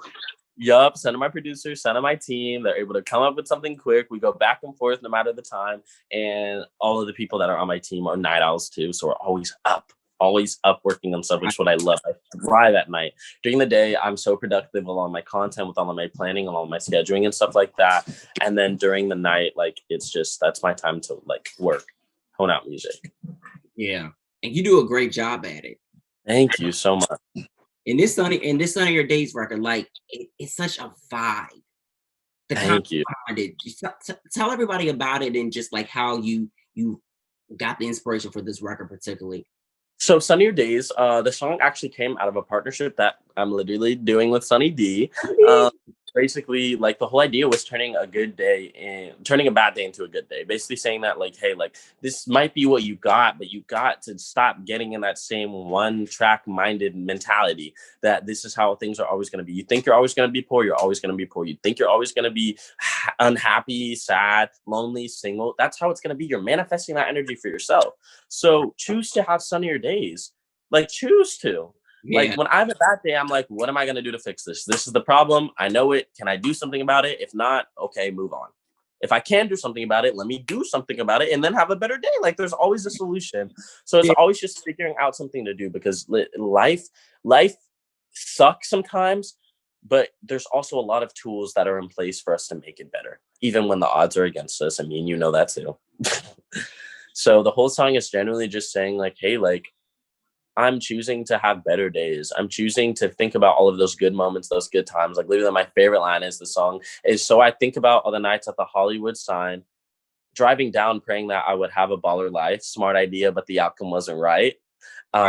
Basically saying that like, hey, like I remember like driving past like the Hollywood sign as like a young kid, and that was literally basis off of me growing up and saying like, dang, like I want to live here. Like I want to be a part of this. I want to say that like I am a part of young Hollywood. Like I want that.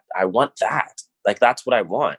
And is that how my life worked out? Like at a certain point, no. But I chose to keep working harder to get there and make that for myself. I knew what I wanted to do and I made it happen for myself because that's what I wanted. And I did. Yep. And I'm so grateful for that. Every single day I'm like, damn, like if it wasn't for the people around me and if it wasn't for myself, for pushing myself harder and for the people around me to push me harder, my mom, I would not be there. So I'm grateful. And I know that everyone, even if you don't have that support system, because I know friends that had no one.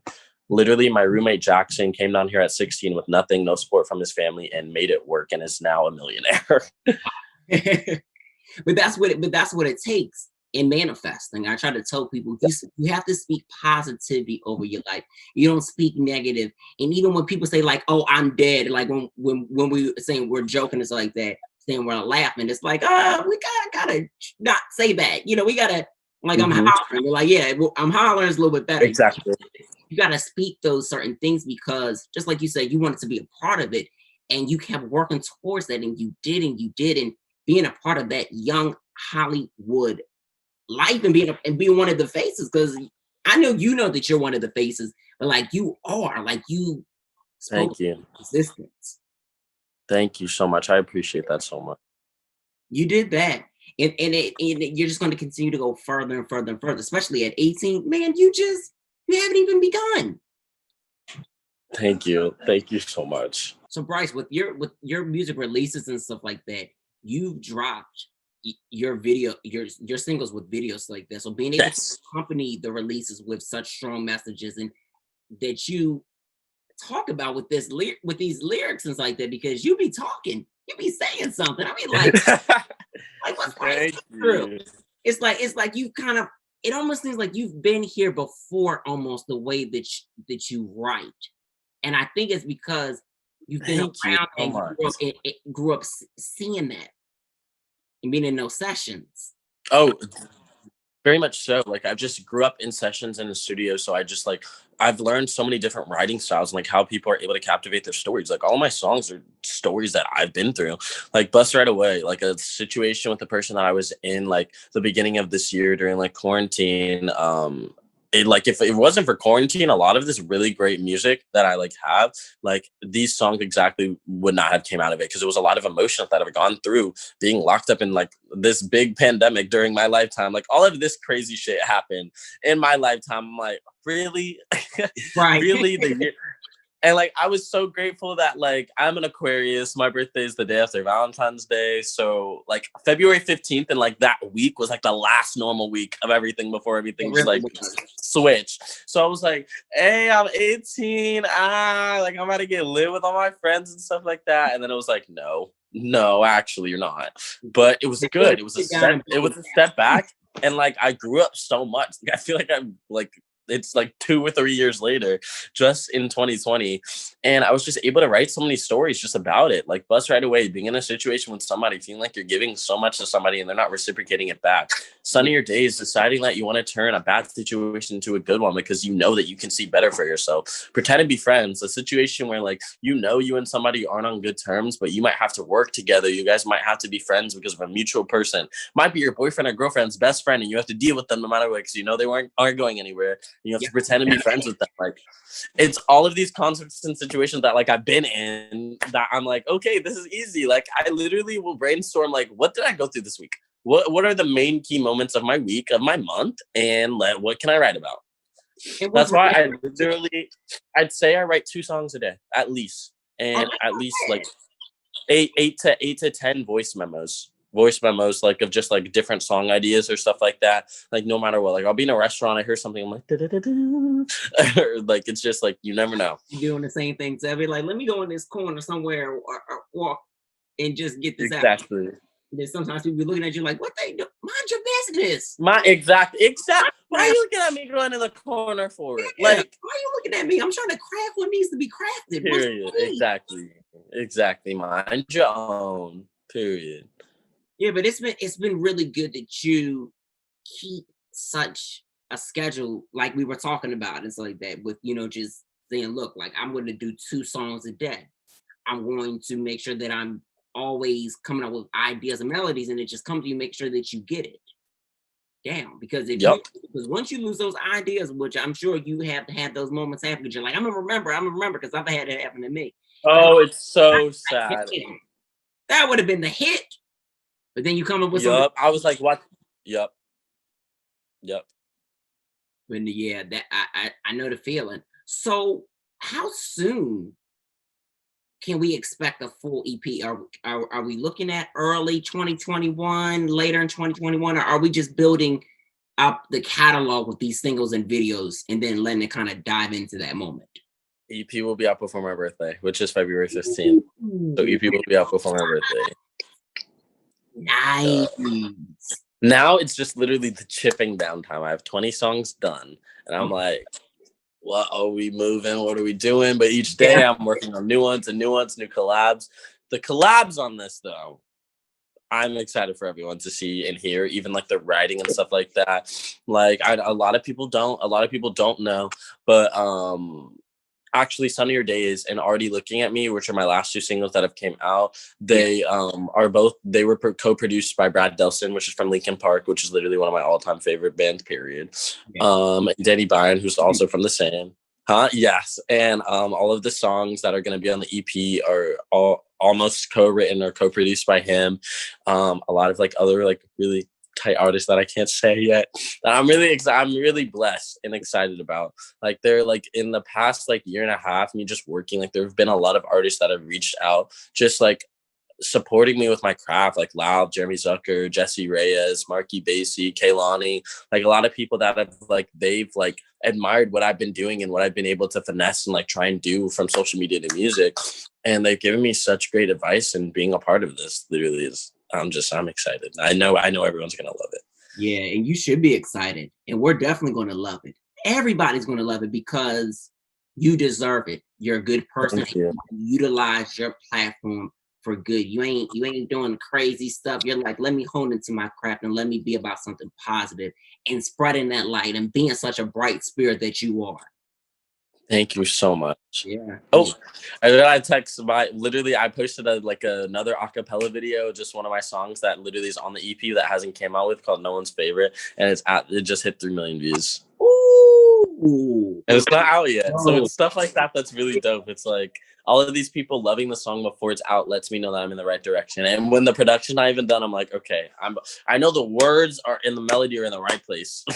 Yeah, it gives you that clarification, especially when people are hearing just an earlier on rough idea, and they're like, "We love it, we love it. When are we getting this? Like, can you drop this on iTunes now? Yeah. Can we get this on Spotify?" Like, it's just that excitement that people feel when they get to know a talent that they truly love and they're fully invested, like you said, with like listening to the interviews, watching all the videos, like really being tapped in. It's like that people can identify with real individuals who are really giving something that resonates to them. And I feel like that's like truly like when like I realized that like a lot of people like resonate well with a lot of my songs is because they go through similar things. Like I realized that a lot of stuff that I go through is very similar to a lot of things that my fan base goes through as well. And like that's why like this song, like I kind of like knew this one was gonna do good because like No One's Favorite, like it's genuinely about like feeling like basically like the like whole arc of it is that I'm everybody's friend but no one's favorite. Like I always put myself out so thin for like everybody, but nobody really gives that back to me. And I feel like a lot of people have kind of like gone through that with reciprocation with people. That's a friendship, relationship, family, no matter what it is. And I'm glad that it's like, about that. I'm like, look, you want to reciprocate these this exchange or something, or else we can't. Yep, exactly. Yeah. Exactly. And people have to learn that you have to give the same energy, or else that energy is going to be shifted, and it's going to be in a way where it's not to your favor when it should be to a mutual favor. Yep, exactly. So it's good that you recognize that. So what would you say like are your top 3 favorites from this upcoming EP? And do you have a title for it yet? Butterfly Effect. Yeah. Ooh.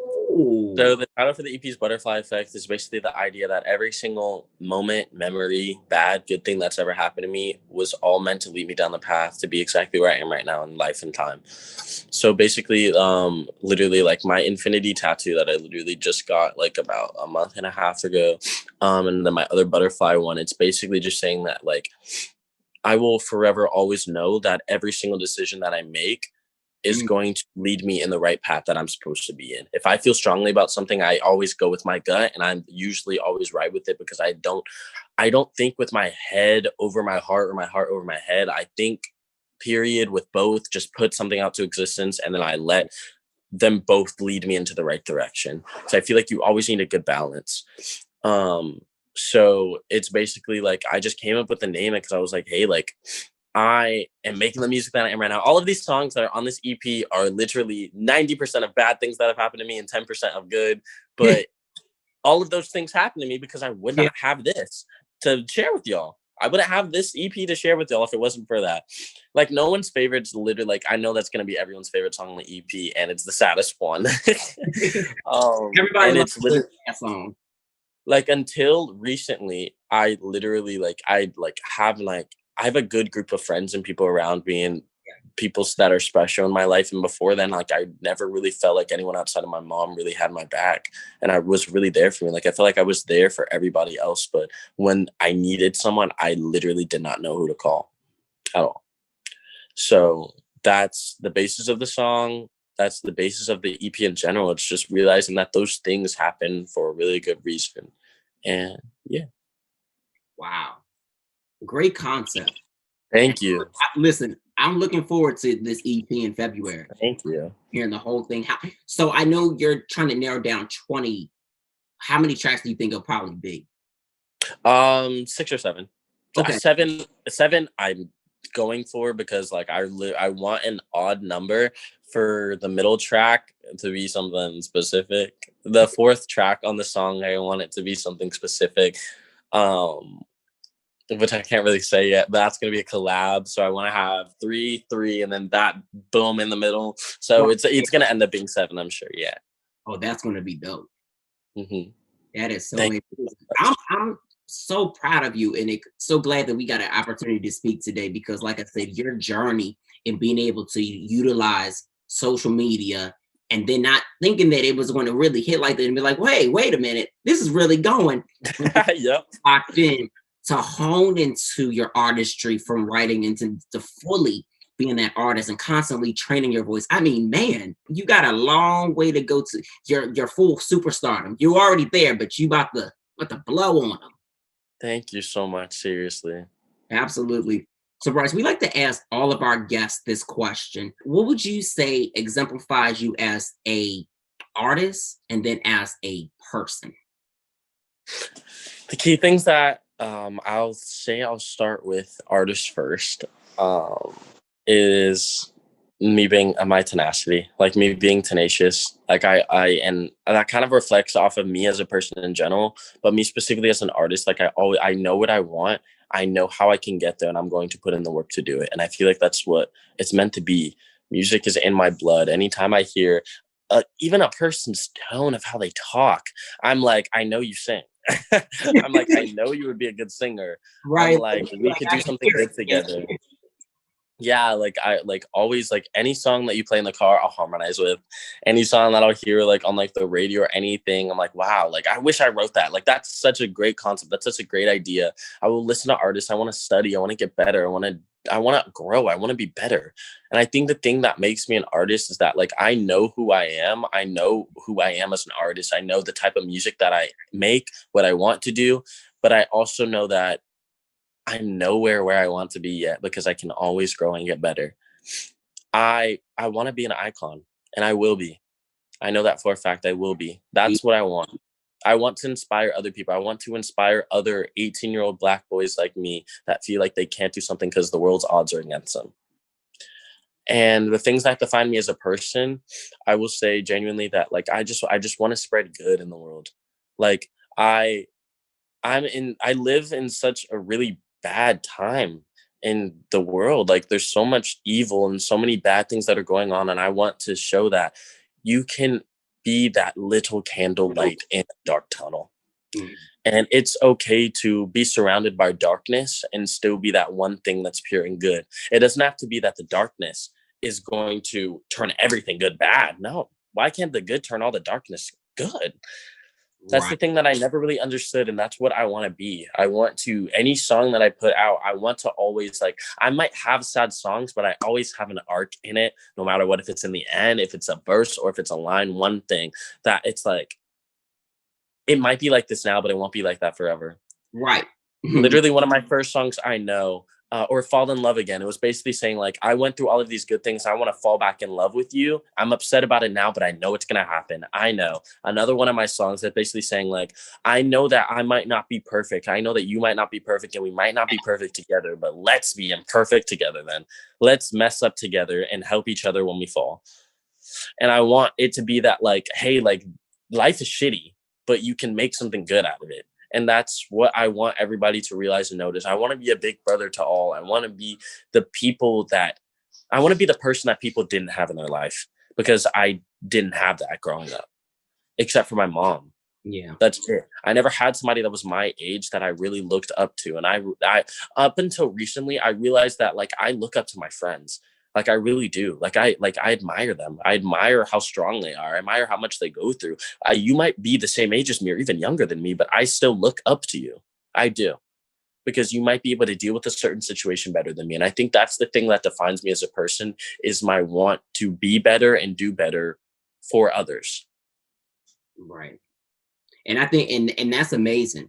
And that's amazing. And you're doing such a good job at that and being also such a role model. Thank you. As well. You're going to go so far. And I got to say congratulations. Absolutely.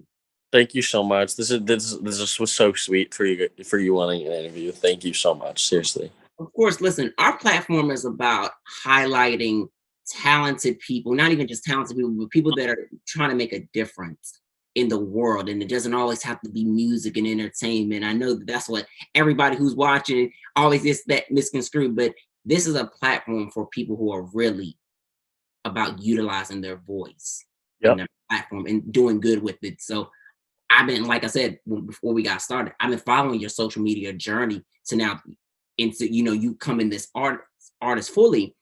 And I was like, I gotta have Bryce. I mean, like, he's incredibly dope. You're unapologetically you, and people have to be that at all times. Thank you so much. Seriously. Yeah, absolutely. So Bryce, so let people know what, like, they can follow you as far as like social media is concerned, just in case they're not, and they Yep. need to, because they're going to definitely follow you. Thank you. You can follow me anywhere at Bryce Xavier, BryceXavier. That's on Spotify, Apple Music, SoundCloud, Tidal, DistroKid, Instagram, YouTube, Twitter, wherever at Bryce Xavier. What up, you guys? It's your girl, Sevyn Streeter, and make sure you check out my boo, my sweetheart, my day one, David Duane. Check this interview out. What's going on, everybody? Thank you for tuning back into On Air with your one and only rock star, Mike David Duane, in the place to be. And listen, right here and right now, we've got my good friend, Sevyn Streeter. First of all, I was so excited, when she was like, listen, David, we got to catch up, and we catching up real soon. And she had first of all, I had no clue when she said she wanted to talk, she wanted to catch up. And Sevyn has this amazing brand new album, The Drunken Words, Sober Thoughts. I mean, Sevyn, you have been like really in this business, killing it for years. I mean, Everybody Still Loves It Won't Stop, Girl Disrupted, 2017, that amazing album. You toured, you've done Essence Festival. There's been so many amazing things. So I gotta say, welcome back. Congratulations on like all your success. Thank you, man. Thank you. Man, I appreciate you. We've been like friends for a very long time. Like, Yeah. I don't think it even get more day one than you. Like, you have been like so supportive for so many years, and we always had to, whether we're having them, after a concert or whatever, like I really, really appreciate that. And honestly, it feels good to be able to be in a space, where I'm like ready to put out new music and give my street team, my tribe, new music. They've been patiently cussing me out, since, Girl Disrupted, which I'm not mad at it. I appreciate it, and but I'm ready to give you guys new music now. So I'm excited. Drunken Words, Sober Thoughts, and yeah, we're here. Yeah, we're here. And I gotta say, I appreciate our friendship, because let me tell you, some years ago and stuff like that, I was going through a very rough situationship that I was in. And just those encouraging words. And I want to put this on record and stuff like that, because you really are a good person. You are a great friend. You are very supportive, and you are there for the people that you love and you support. And I gotta say, like, I read back to those words during quarantine, because like I was telling you before we got started, I just got out of a situation recently. And you just saying, like, know yourself, know your body, know your temple, stuff like that. And when you said those words in that DM, it stuck. Man. And this time of quarantine, I am now knowing myself a lot better. I'm so focused on everything. And I just got to know, for you, just me, and the fact that you were, about like a year ago yourself, you were in a relationship, and now you're such in a good space where, you can be so positive to talk about so many different things. And, even love, and just, any subject matter that you talk about, whether it be sexual or it's having a good time and stuff like that. Yeah. Honestly, how is it now versus, Girl Disrupted and stuff like that? Because that was a time where, you talked about and you opened up about, suffering from depression, something that I suffer from as well too. So that's where we, one thing that we can connect with as far as, with each other. Yeah. You know what? From Girl Disrupted to now, I've been saying that I call the album Drunken Words, Sober Thoughts. Obviously, because when you hear that, you think, people tend to give you permission when to say how you feel, or to say whatever that is, when you know, they feel like you're under the influence of something, you know? And for me, you know, since Girl Disrupted all the way up until now, I've been under the influence of a number of different things. Like, you know, you can be under the influence of love and heartbreak and lust and you know, grief and so a number of things, you know, and I have been over the past couple of years. And you know, being a singer songwriter, I've never liked to box myself in when it came to writing. And with this project, it's always going to be the same approach for me, but with this project in particular, it was like, let me just give you, and you as in talking to myself, Right. let me just give you permission just to say whatever it is that you want. Guys, and when Sevyn says you, she's talking about Amber, not Sevyn, but she's talking about Amber. You know, I had to set the tone for him. Yeah, like I was just like, you know, let me give you permission to say whatever you want. So, you know, and you know, there were a couple of, I will be honest, couple of drunken nights in the studio, and you know, where, I mean, it just is what it is. I didn't feel like I had to create a certain type of project, or we got to have this kind of song, it was just like what you feel today, and just write about what you feel today. And I allowed myself to be under the influence of whatever that is. That's why, to be honest, I definitely am in a much more peaceful place, because I had to really like remind myself, like, you know, for one, what God, you know, thinks about me and says about me, as opposed to, you know, everyone else. Oh, you got to sing this kind of record. Oh, you need to wear your hair this way. Oh, your video should look like this. You know, you shouldn't dance here. You should.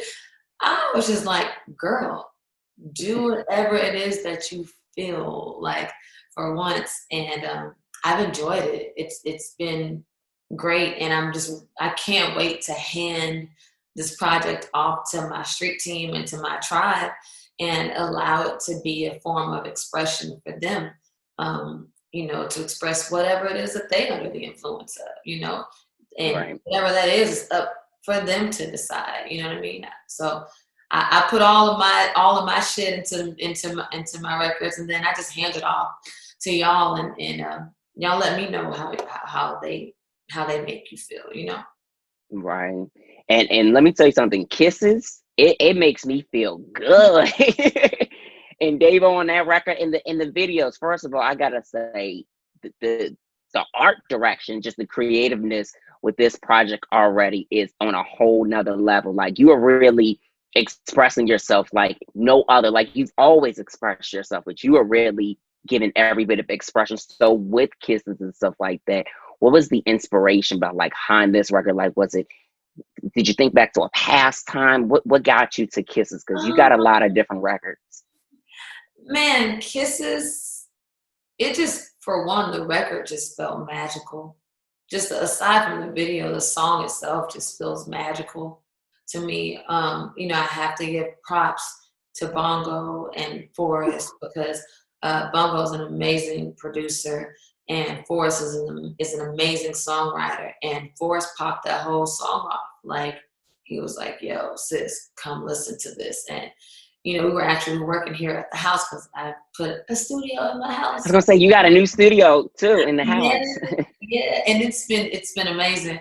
And Forrest popped that whole record off, and he was like, listen, this number, and it just felt like, it felt warm, and it felt mysterious, but it felt sexy, and it just felt like a different world. And so with the visual, the director and I, we wanted to create this world.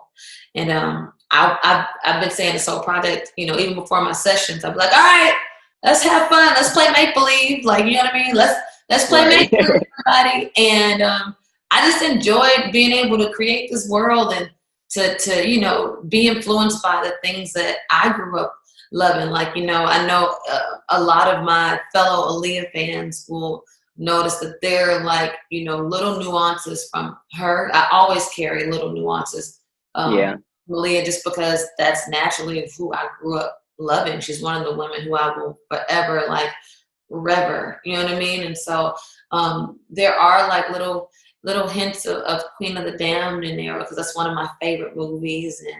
And but then I wanted it to, you know, I think I just wanted to I wanted to play with my imagination a little bit, you know. And I think a lot of that too comes from the fact that I grew up 30 minutes from Disney World. And I know that sounds crazy, Yeah. but, like, you know, we didn't necessarily get to see, you know, and, you know, I love, I'm so, like, going off into my creative headspace right now, but it really is the truth. Take it. Yeah.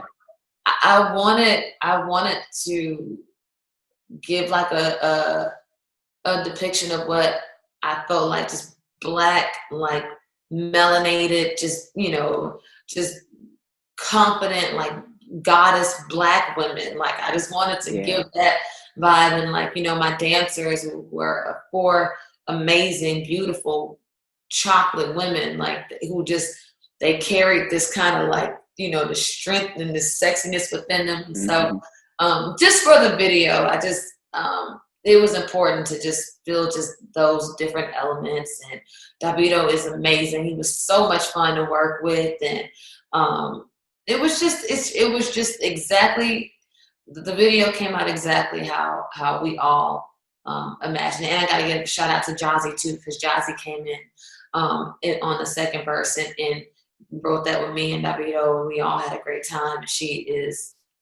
She's amazing. So it was just a lot of really good spirited people, like, who just wanted to create something that just made people feel good and want to move. And I pray that that's, you know, that's how everybody feels when they hear it and they see the video.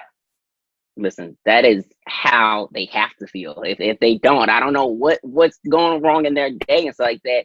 And, you know, speaking of days, there's something that you have said in another interview, and it's that you don't necessarily have bad days and stuff like that. You don't believe in that anymore. What got you to that point? Because I truly have gotten to that space too, where I don't believe in bad days. I just truly believe, like, look, what I have control over is what I have control over.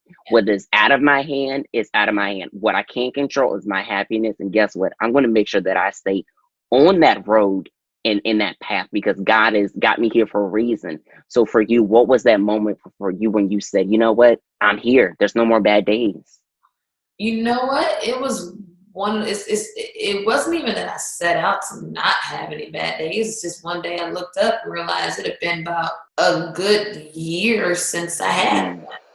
And what I started to realize, I'm just like, and the reason why it came to my attention is because I was having a day where I didn't necessarily feel my greatest, but my instead of my mind going to a negative space, my mind has just lately, it's been allowing myself to feel whatever it is I feel in that day, and not labeling it as bad just because it's not necessarily how I predicted my day to go.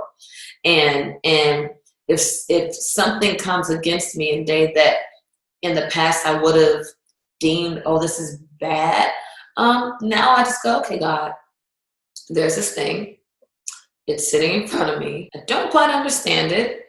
It doesn't necessarily make me feel that comfortable, but, and in my opinion, I would like to get around it. Like, so what are we going to do about this? Like, what do I need to do? You know, and then my mind does this backtrack thing. You know what I mean? Like, I've been, like, really, this is my real conversations that I have with myself. Yeah. But I've been, you know, kind of just teaching myself to allow myself to feel whatever the day allows me to feel.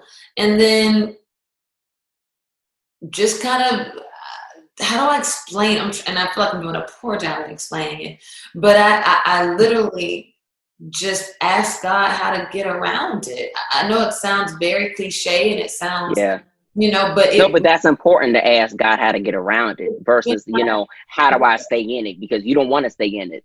yeah, like, and when that happens, sometimes, I'll get an idea to maybe call someone or get an idea, something within that space of communicating with God that this makes me uncomfortable and saying, okay, how do I get around this thing, as opposed to allowing that thing to dictate my entire day and allowing that thing to have me deem my day a bad day. No, it's just something that I did not expect, to come my way. And it can't stay there. So, hey, God, help me figure out how to get around it.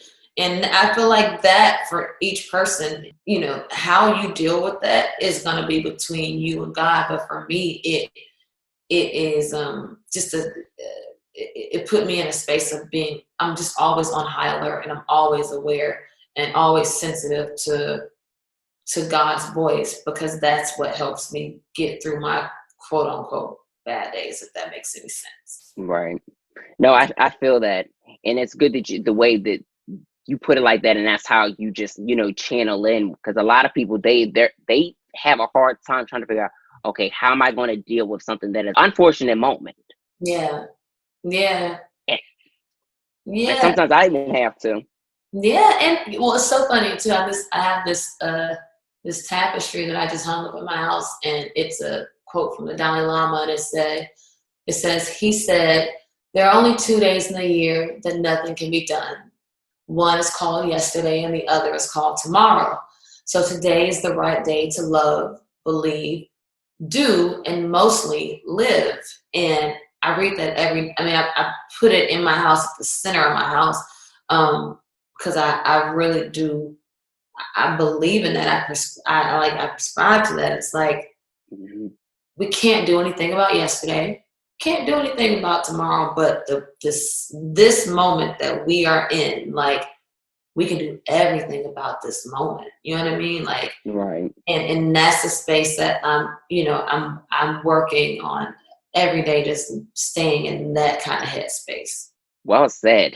And I'm so glad that you're in that space, because it translates in the new music as well too. So I've got to even ask you, because some of these records you've had for a couple of years, and the one thing that I will say about when it comes to like actually, whether it's the full album or EP and stuff like that, you take your time.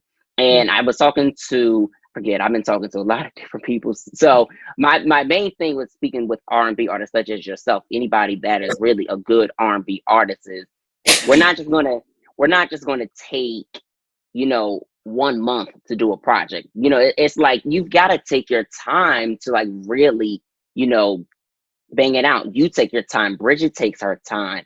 Elle takes her time. Marsha takes her time. Ro takes his time. Luke takes his time. This song broke last night, by the way. Yeah.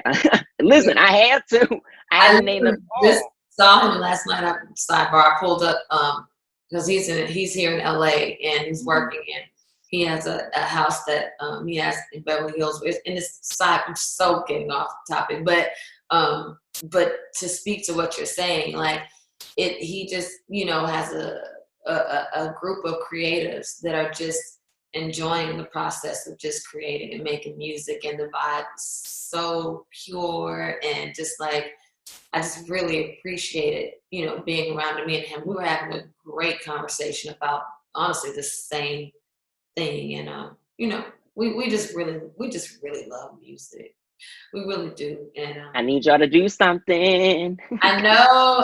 It's like, especially with your friends, like, who you just like, you love your friends so much, and you just like, I reverence a lot of my friends and their talent. So he's definitely one of them. We definitely have to do something. We talk about it all the time, and we send ideas back and forth. And it's just in our life path for us to do something. It's gonna happen. When it happens, I'm gonna be the first one posting about it all god dang day, because you already know how I feel about y'all. But just the fact of like that you guys had that conversation, it's like you got to take your time when you know that you've written something that was on your center to write, you definitely want to make sure that you get that out and stuff like that. So just crafting in this project, that how many records would you say were from the records that you wrote some time ago to versus now? Because I know that now that you got the home studio, you've been cooking up in there. Yeah, you know what? It's so crazy because I'm always a little. It's always interesting to see which records, kind of hold their own from the beginning of a project to the end. And I won't say which ones, but there are at least 3, maybe 4 songs on the project that they were the first songs that I wrote at the beginning of Drunken Words, Sober Thoughts. And when I listened to them, they anchored the project a little bit to me. You know what I mean? They they were spot on, how I wanted to move and what I wanted it to feel like. And as time progressed, I started to realize that I was just basically trying to create better versions of those songs, or more honest versions of those songs. And with that, when you hear the project, at least to me, it feels cohesive and very cohesive, because it felt like those songs were like the mother and father of the projects, and they kind of like helped to guide me, even when I was working with new writers and new producers, and I would play them those songs, it would kind of give us a world to live in. You know what I mean? And I don't like boxing us in, but it was really cool to see that those records, and one of them I will say is a record called Liquid Courage. Liquid Courage. Ooh, that's the one everybody's been waiting for. Thank you. For a minute. Thank you. It's one of the ones that it was definitely one of the first songs ever written for it. And I'm not gonna lie, I was like drunk as all get out when I wrote it. I was going through a breakup. I was extremely emotional, which I think emotions are beautiful. I don't think that people they are should ever be ashamed to say that you were emotional. That's what they're there for. Hello. So but I was emotional and frustrated and angry and sad and heartbroken and fearless and all those things in Liquid Courage. It definitely came out in that record. So to go back to your question, there are definitely about 3 or 4 that were the anchors for the project, and they stood the test of time. They're still there. So it's gonna be interesting to see which ones the fans, my tribe, which ones they gravitate towards. Yeah, I think they'll definitely love Liquid Courage, but I think they'll like 96 as well. Yeah. I mean 97. 97, yeah. Because that song is crazy. Like, what I noticed about between the Girl Disrupted to this project as well too, you pay homage to the 90s and the 80s. Like, that is something that we are not losing sight of as well. Speaking of which, even Faith Evans loved Soon As I Get Home and stuff like that, and she was supposed to be in the video, and just seeing her response to the record and stuff like that, because I mean, listen, if they have not seen you perform that record and stuff like that, they definitely will after the quarantine and everything, because I know tours in the works. And even, I gotta tell you, when I found out that Chris was your agent, I was like, oh my goodness, this is amazing. And shout outs to Chris. He's such an amazing person. So I'm so glad he's your agent and stuff like that. And then when you think about, just Faith, like her response and stuff like that to the record, like, because Faith is like a legend. And I don't think that they really give Faith her flowers the way that they should. When you just saw her. I'll give her a flower. She's that voice and her spirit too. She honestly, I've never been around her and not got anything but good vibes from her. You know what I mean? You look at people like that, and it's no wonder that she's still successful, and people we still love her the way that we do, is because she's just a sweet spirit and a stand-up person, and just her talent just speaks for itself. I mean, it's Faith. Like, I love her. Like, I really, really do. Yeah. And the harmonies on 97, like, what? Thank you. Thank Why? Like, I know why you sung it the way you did, but just walk me through just like the inspiration behind it. Because when I heard it and just heard that Janet, I was like, oh shit. I was like, yes, come on, give us that Janet vibe while we at it. Listen, I just, for one, I love her. I just love, like, the women in the 90s, and there was just a cool, sexy, like, chill, type of confidence that they carried. And it just, like, it seeped out of their pores, and, like, you felt it in every, every syllable, every line, every melody, like how they moved and how they dressed. And it was just like, Mhm. and it was like they did it as easy as they were just breathing. And from Janet to Sade to Faith, to all of those women, like, man, like, I just love them. I love them so much, and I'm just such a huge fan, and they are such inspirations to me that I wanted a lot of today's generation to at least feel what those melodies felt like. But obviously we're here today, so it's just like, and I like fusing different sounds and cadences and things like that. So I just always like to give flowers where flowers are due, to all of the amazing creatives that came before us, and then take it and put our little sauce on it, and push it as far forward as we can. So and then I just love harmonies. I just love and it's like they're like my favorite things to do, like in sessions. I love stacking harmonies. It's like one of my favorite things. And you like really lace when it comes to like stacking those harmonies. So it's one of those things, like when I see that you're getting ready to drop a new song, I'm like, oh, I'm going for the harmonies right towards the end. And that even if there's no bridge in there, give me that bridge energy always. I it's my favorite. That's never gonna go nowhere. I live for a cool little stack. I do. I think that's. Oh, what were you gonna say? I said my poor engineer. I drive him crazy. Like, I gotta create some more tracks. But But you know what though? It's you found a formula over the years that works for you. And I think that that's the biggest thing, as not even, like you said, not even just boxing yourself in as an artist and stuff like that, but just as a creative.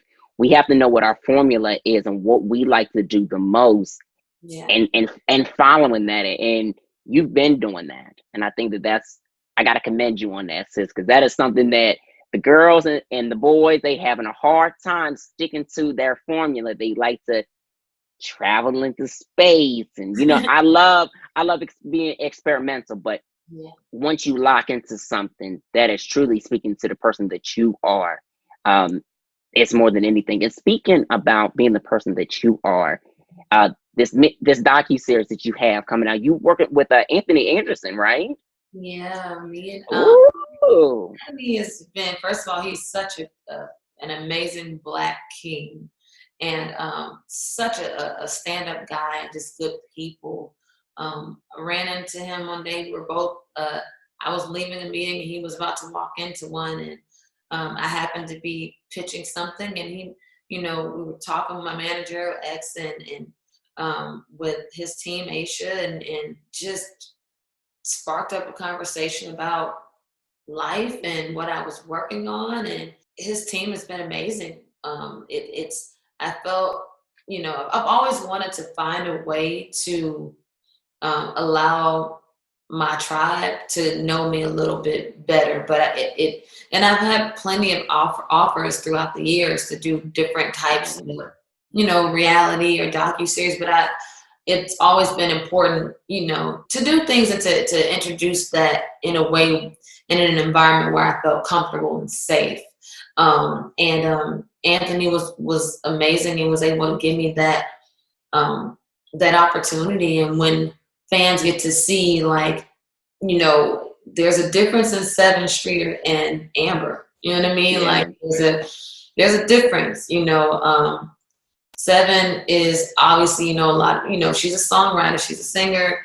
Sevyn lives in California. Sevyn is a super studio rat, you know what I mean? Obsessed with music and choreo and videos and hair and makeup and glam and she's sexy. She's a sexy little bitch, and that's on period. all those little things, and that's cool. But Amber is a very country, very Haines City, very Polk County, very family oriented. I got 7 houses of relatives on one street. Listen, I love my Sunday dinners with my family, and I got a family full of cousins. It's like a whole. And your auntie too. Yeah, and I'm an auntie now. Yes, I'm obsessed with my nephews and my niece.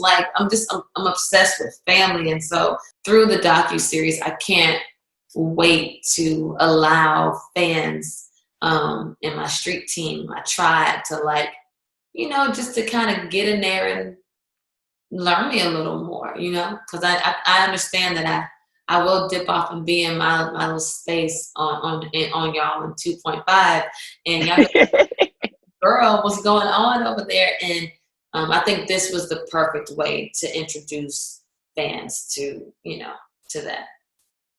Right. And you know what? I love the fact that you took your time with, trying to figure out what type of television, situation that you wanted to do versus just saying, hey, let me get on one of these reality shows of love and hip hop or this, that, and the third. Because you could have done that plenty of times. And those are great platforms. They work for who they work for, and I don't knock them, but for me, I just wanted something different, that's all. Mm-hmm. Just wanted something different, and it couldn't have come through a better vessel. And Anthony, honestly, he's a stand-up Black man, and I really appreciate that. Right. And I'm looking forward to it because people are going to get to really understand who Amber is and stuff like that versus Sevyn and stuff like that. And if they don't, they're going to find out who Amber and Sevyn is. Listen, I like to have a good old country ass good time. Listen here. I love it. I love to have a good old country good time. You've been spending a lot of time with your family too, during these times, and and that's been something that you have not left out during this time. You've seen your mom and seen your dad. As a matter of fact, how is mom and dad doing? They're amazing. They literally, first of all, they had their hands full with these grandkids of theirs, and it's just funny to watch your parents become grandparents. It's beautiful because my dad has always been cool, calm, collected, and my dad chill in the corner, kind of quiet. He gonna smoke his cigarettes, which I'm trying to throw away. But my nephews have made him one big softie, and it has been quite awesome to witness. And my mama is just she just loves being a grandma. They are eating it up, and honestly, I'm loving being an auntie. So we're in a really it's a really beautiful time for our family right now, and I love my sister-in-law. It's just a good time, I mean, we're all quarantined and dealing with this pandemic, and not that we haven't always known what was important, which is love and family, but you realize it even more now than ever. All you have is family, So yeah, and I love seeing that consistency, with your family and stuff like that. Seeing the way that seeing that your parents love you and your brother and stuff like that, and then y'all to love each other is so beautiful. Yeah, man, that's what it always has been, and that's what it always will be. That's all you got. You know what I mean? We lost my uncle to cancer last year. We just lost another one to cancer this year. It's sorry to hear about that. But this time is nothing to play with it. You know what I mean? So you better Right. come here and do what it is that you love, and love on the people that you love on, and just stay in that space. Stay in Yeah. that space. Don't let anything remove you from that space. That's the space I operate from. Period. Is Yeah. that space. Period. And that's a good space to operate from.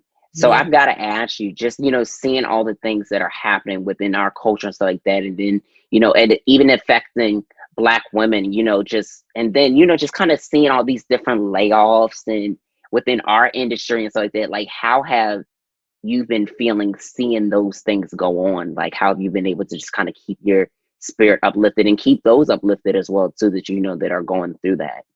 Going through, you said being laid off and things. Is that what you said? Yeah, and just like just kind of how things are just kind of going crazy within our culture as well.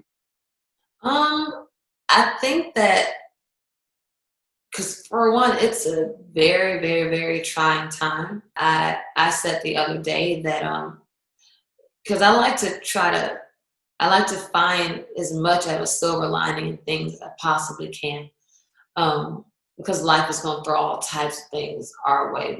We know that, but I love the fact that I feel so much love and support from Black women at this moment. Like it's like a rally. Like you can just feel the energy. I can feel Black women cheering Black women on, and we've always, for me and my girlfriends and things like that, like I like to keep those type of women around me, and especially during this time where we have had friends who have gone through a lot of difficulty through this pandemic, and then mental health during this time is you have to check on your friends, you know what I mean, and make sure they're okay, and then dealing with the social injustice and all these things that Black women and not to just say strictly Black women, but I'm just speaking from my own experiences and the experiences of women that I know who look like me and have similar stories. It's a time where we need each other more than ever, and I will say that it's a beautiful thing to be able to have social media and to be able to like share your experiences, or or give somebody a little bit of hope, or find out how do you deal with your anxiety. Well, I dealt with mine this way, or what books are you reading because this book helped me, or like what are you and your sister circles doing, like what sermons are y'all sharing around. Like it's Right. been that kind of space. Like my girlfriends, we send each other sermons. We share. My girlfriend from New York sent me some books the other day. You know what I mean? Like these are the ways that we're like getting through this time together. You know what I mean? And having lots of very honest conversations, as honest as we can be about how are you feeling, like what's going on in your mind, in your head. Like so it's important to have that kind of dialogue with your friends during times like this. Yeah, it definitely is. And I recommend that everybody, men or women, have those conversations within your circles and your tribes. It's so important. I know amongst my little circle, so that we've been having conversations, just being like, hey, like, here's this, let's fuel each other. Let's not, bring each other down. Or, when somebody's in a sense of, well, not even a sense, but in a space of where they're not feeling 100, just being like, hey, you know what? I completely understand. We'll circle back when the time is right. Like, I appreciate you, and just just letting it be that. Asking somebody, you'd be surprised. One little question, ask somebody, how you feeling today? You know what I mean? Yeah. Like, how do you feel today? You know what I mean? What's going on in your mind? You'd be surprised. Some people, they don't know how to volunteer that information. They don't know how to even address that within themselves sometimes. And I say that because I've been there before, like, Right. where I didn't know, but someone thought enough to say, hey, Amber, hey, Sevyn, how do you feel today? You know what I mean? It starts there. Like, it starts there. So I think that's that's how me and my friends have been dealing with this time, Right. And I've got to ask you this because we asked everybody this new question. So I feel so honored to ask you this question because it's brand new. So I got to know, like, as a woman and as a talent and stuff like that, what exemplifies you as a woman? A number of things. For me, it's always experiences. You know what I mean? Like my experiences.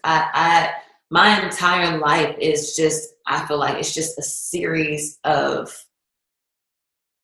experiences and learning from those experiences and like and building from those from those experiences and just allowing myself to, how do I explain it?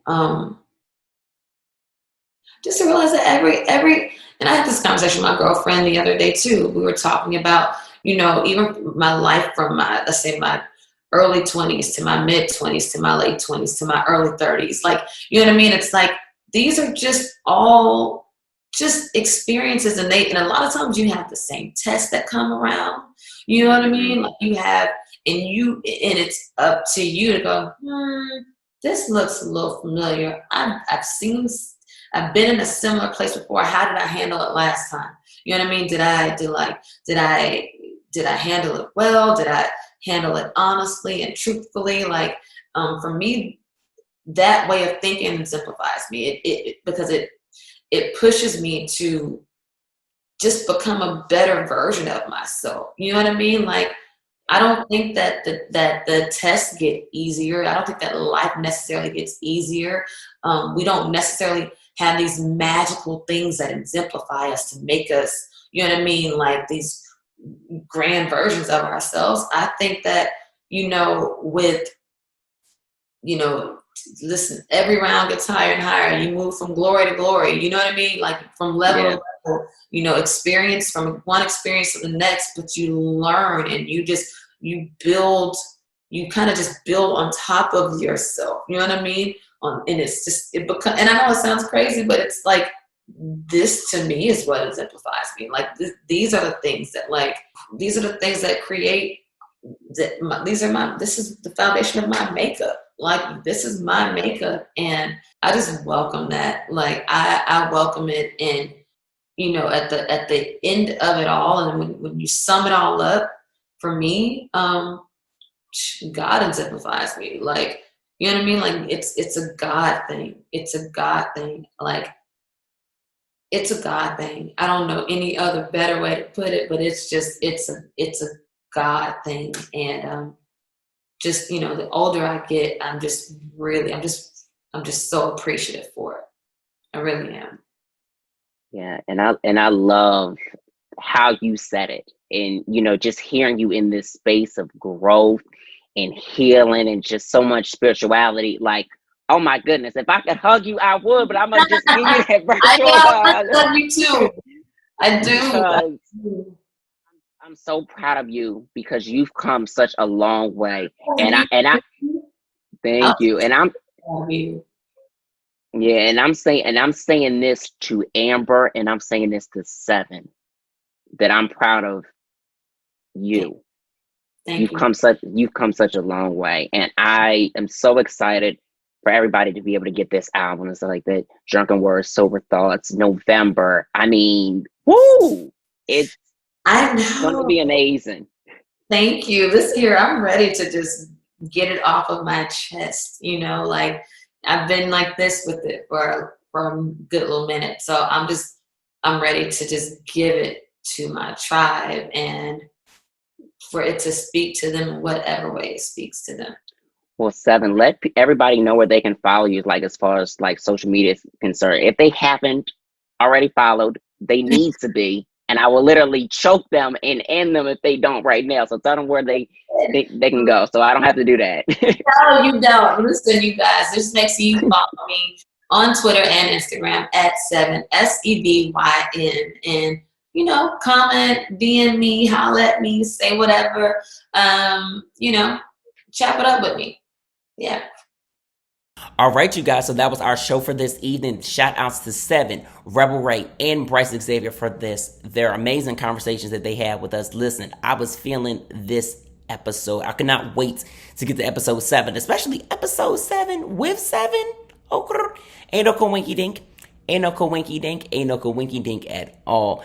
And yeah, these interviews were actually filmed last fall. A lot of these interviews that you guys are seeing have been filmed from September on to May, June, and now we're getting ready to be in July. So you guys are seeing a lot of dope content at its finest. And then you guys might be seeing some repurposed stuff from the IG Live. Oh, speaking of IG Live, make sure that tomorrow you guys check out me, 9 p.m. Eastern Standard Time, 6 Pacific Time, as I go live with Shamari DeVoe of Black. And she's on the BET Encore show where they're putting different girls from different groups. And they got Nivea as well. They're doing the super group. Yeah, she's on that show. But y'all also know Shamari and her group because they were on Bring It On. Now, I don't know how old some of y'all are, but I know that my ass is 28. Okay. And not only was it that movie, but there was just amazing things that they brought to us. Oh my gosh. Baby Bring It On to Me with JC Chazé from NSYNC on that. Oh my man. That's not even, oh my goodness, but oh my man. So I'm looking forward to that tomorrow. And then our IG Live series will be wrapping up. But make sure that you guys check us every Monday and Wednesday up until the 14th of July at 9 p.m. Eastern Standard Time, 6 Pacific Time. Listen, you guys, we're going to still be keeping the interviews flowing and going even after that point. So you never know when I'm going to pop up with the IG Live. So you guys stay safe. Continue to have a blessed week. Wear your mask. First of all, down here in the Florida, y'all, they wearing masks, but they not wearing masks. It's a little bit too much. Maybe not in the outside, but in the inside, we need to do it. So I'm going to put my mask back on, and I'm going to head out on y'all. But be blessed. I hope you guys enjoyed this episode tonight. We'll catch you guys next week. You guys will have to look for socials to see who's going to be on the show next week. Okay, later.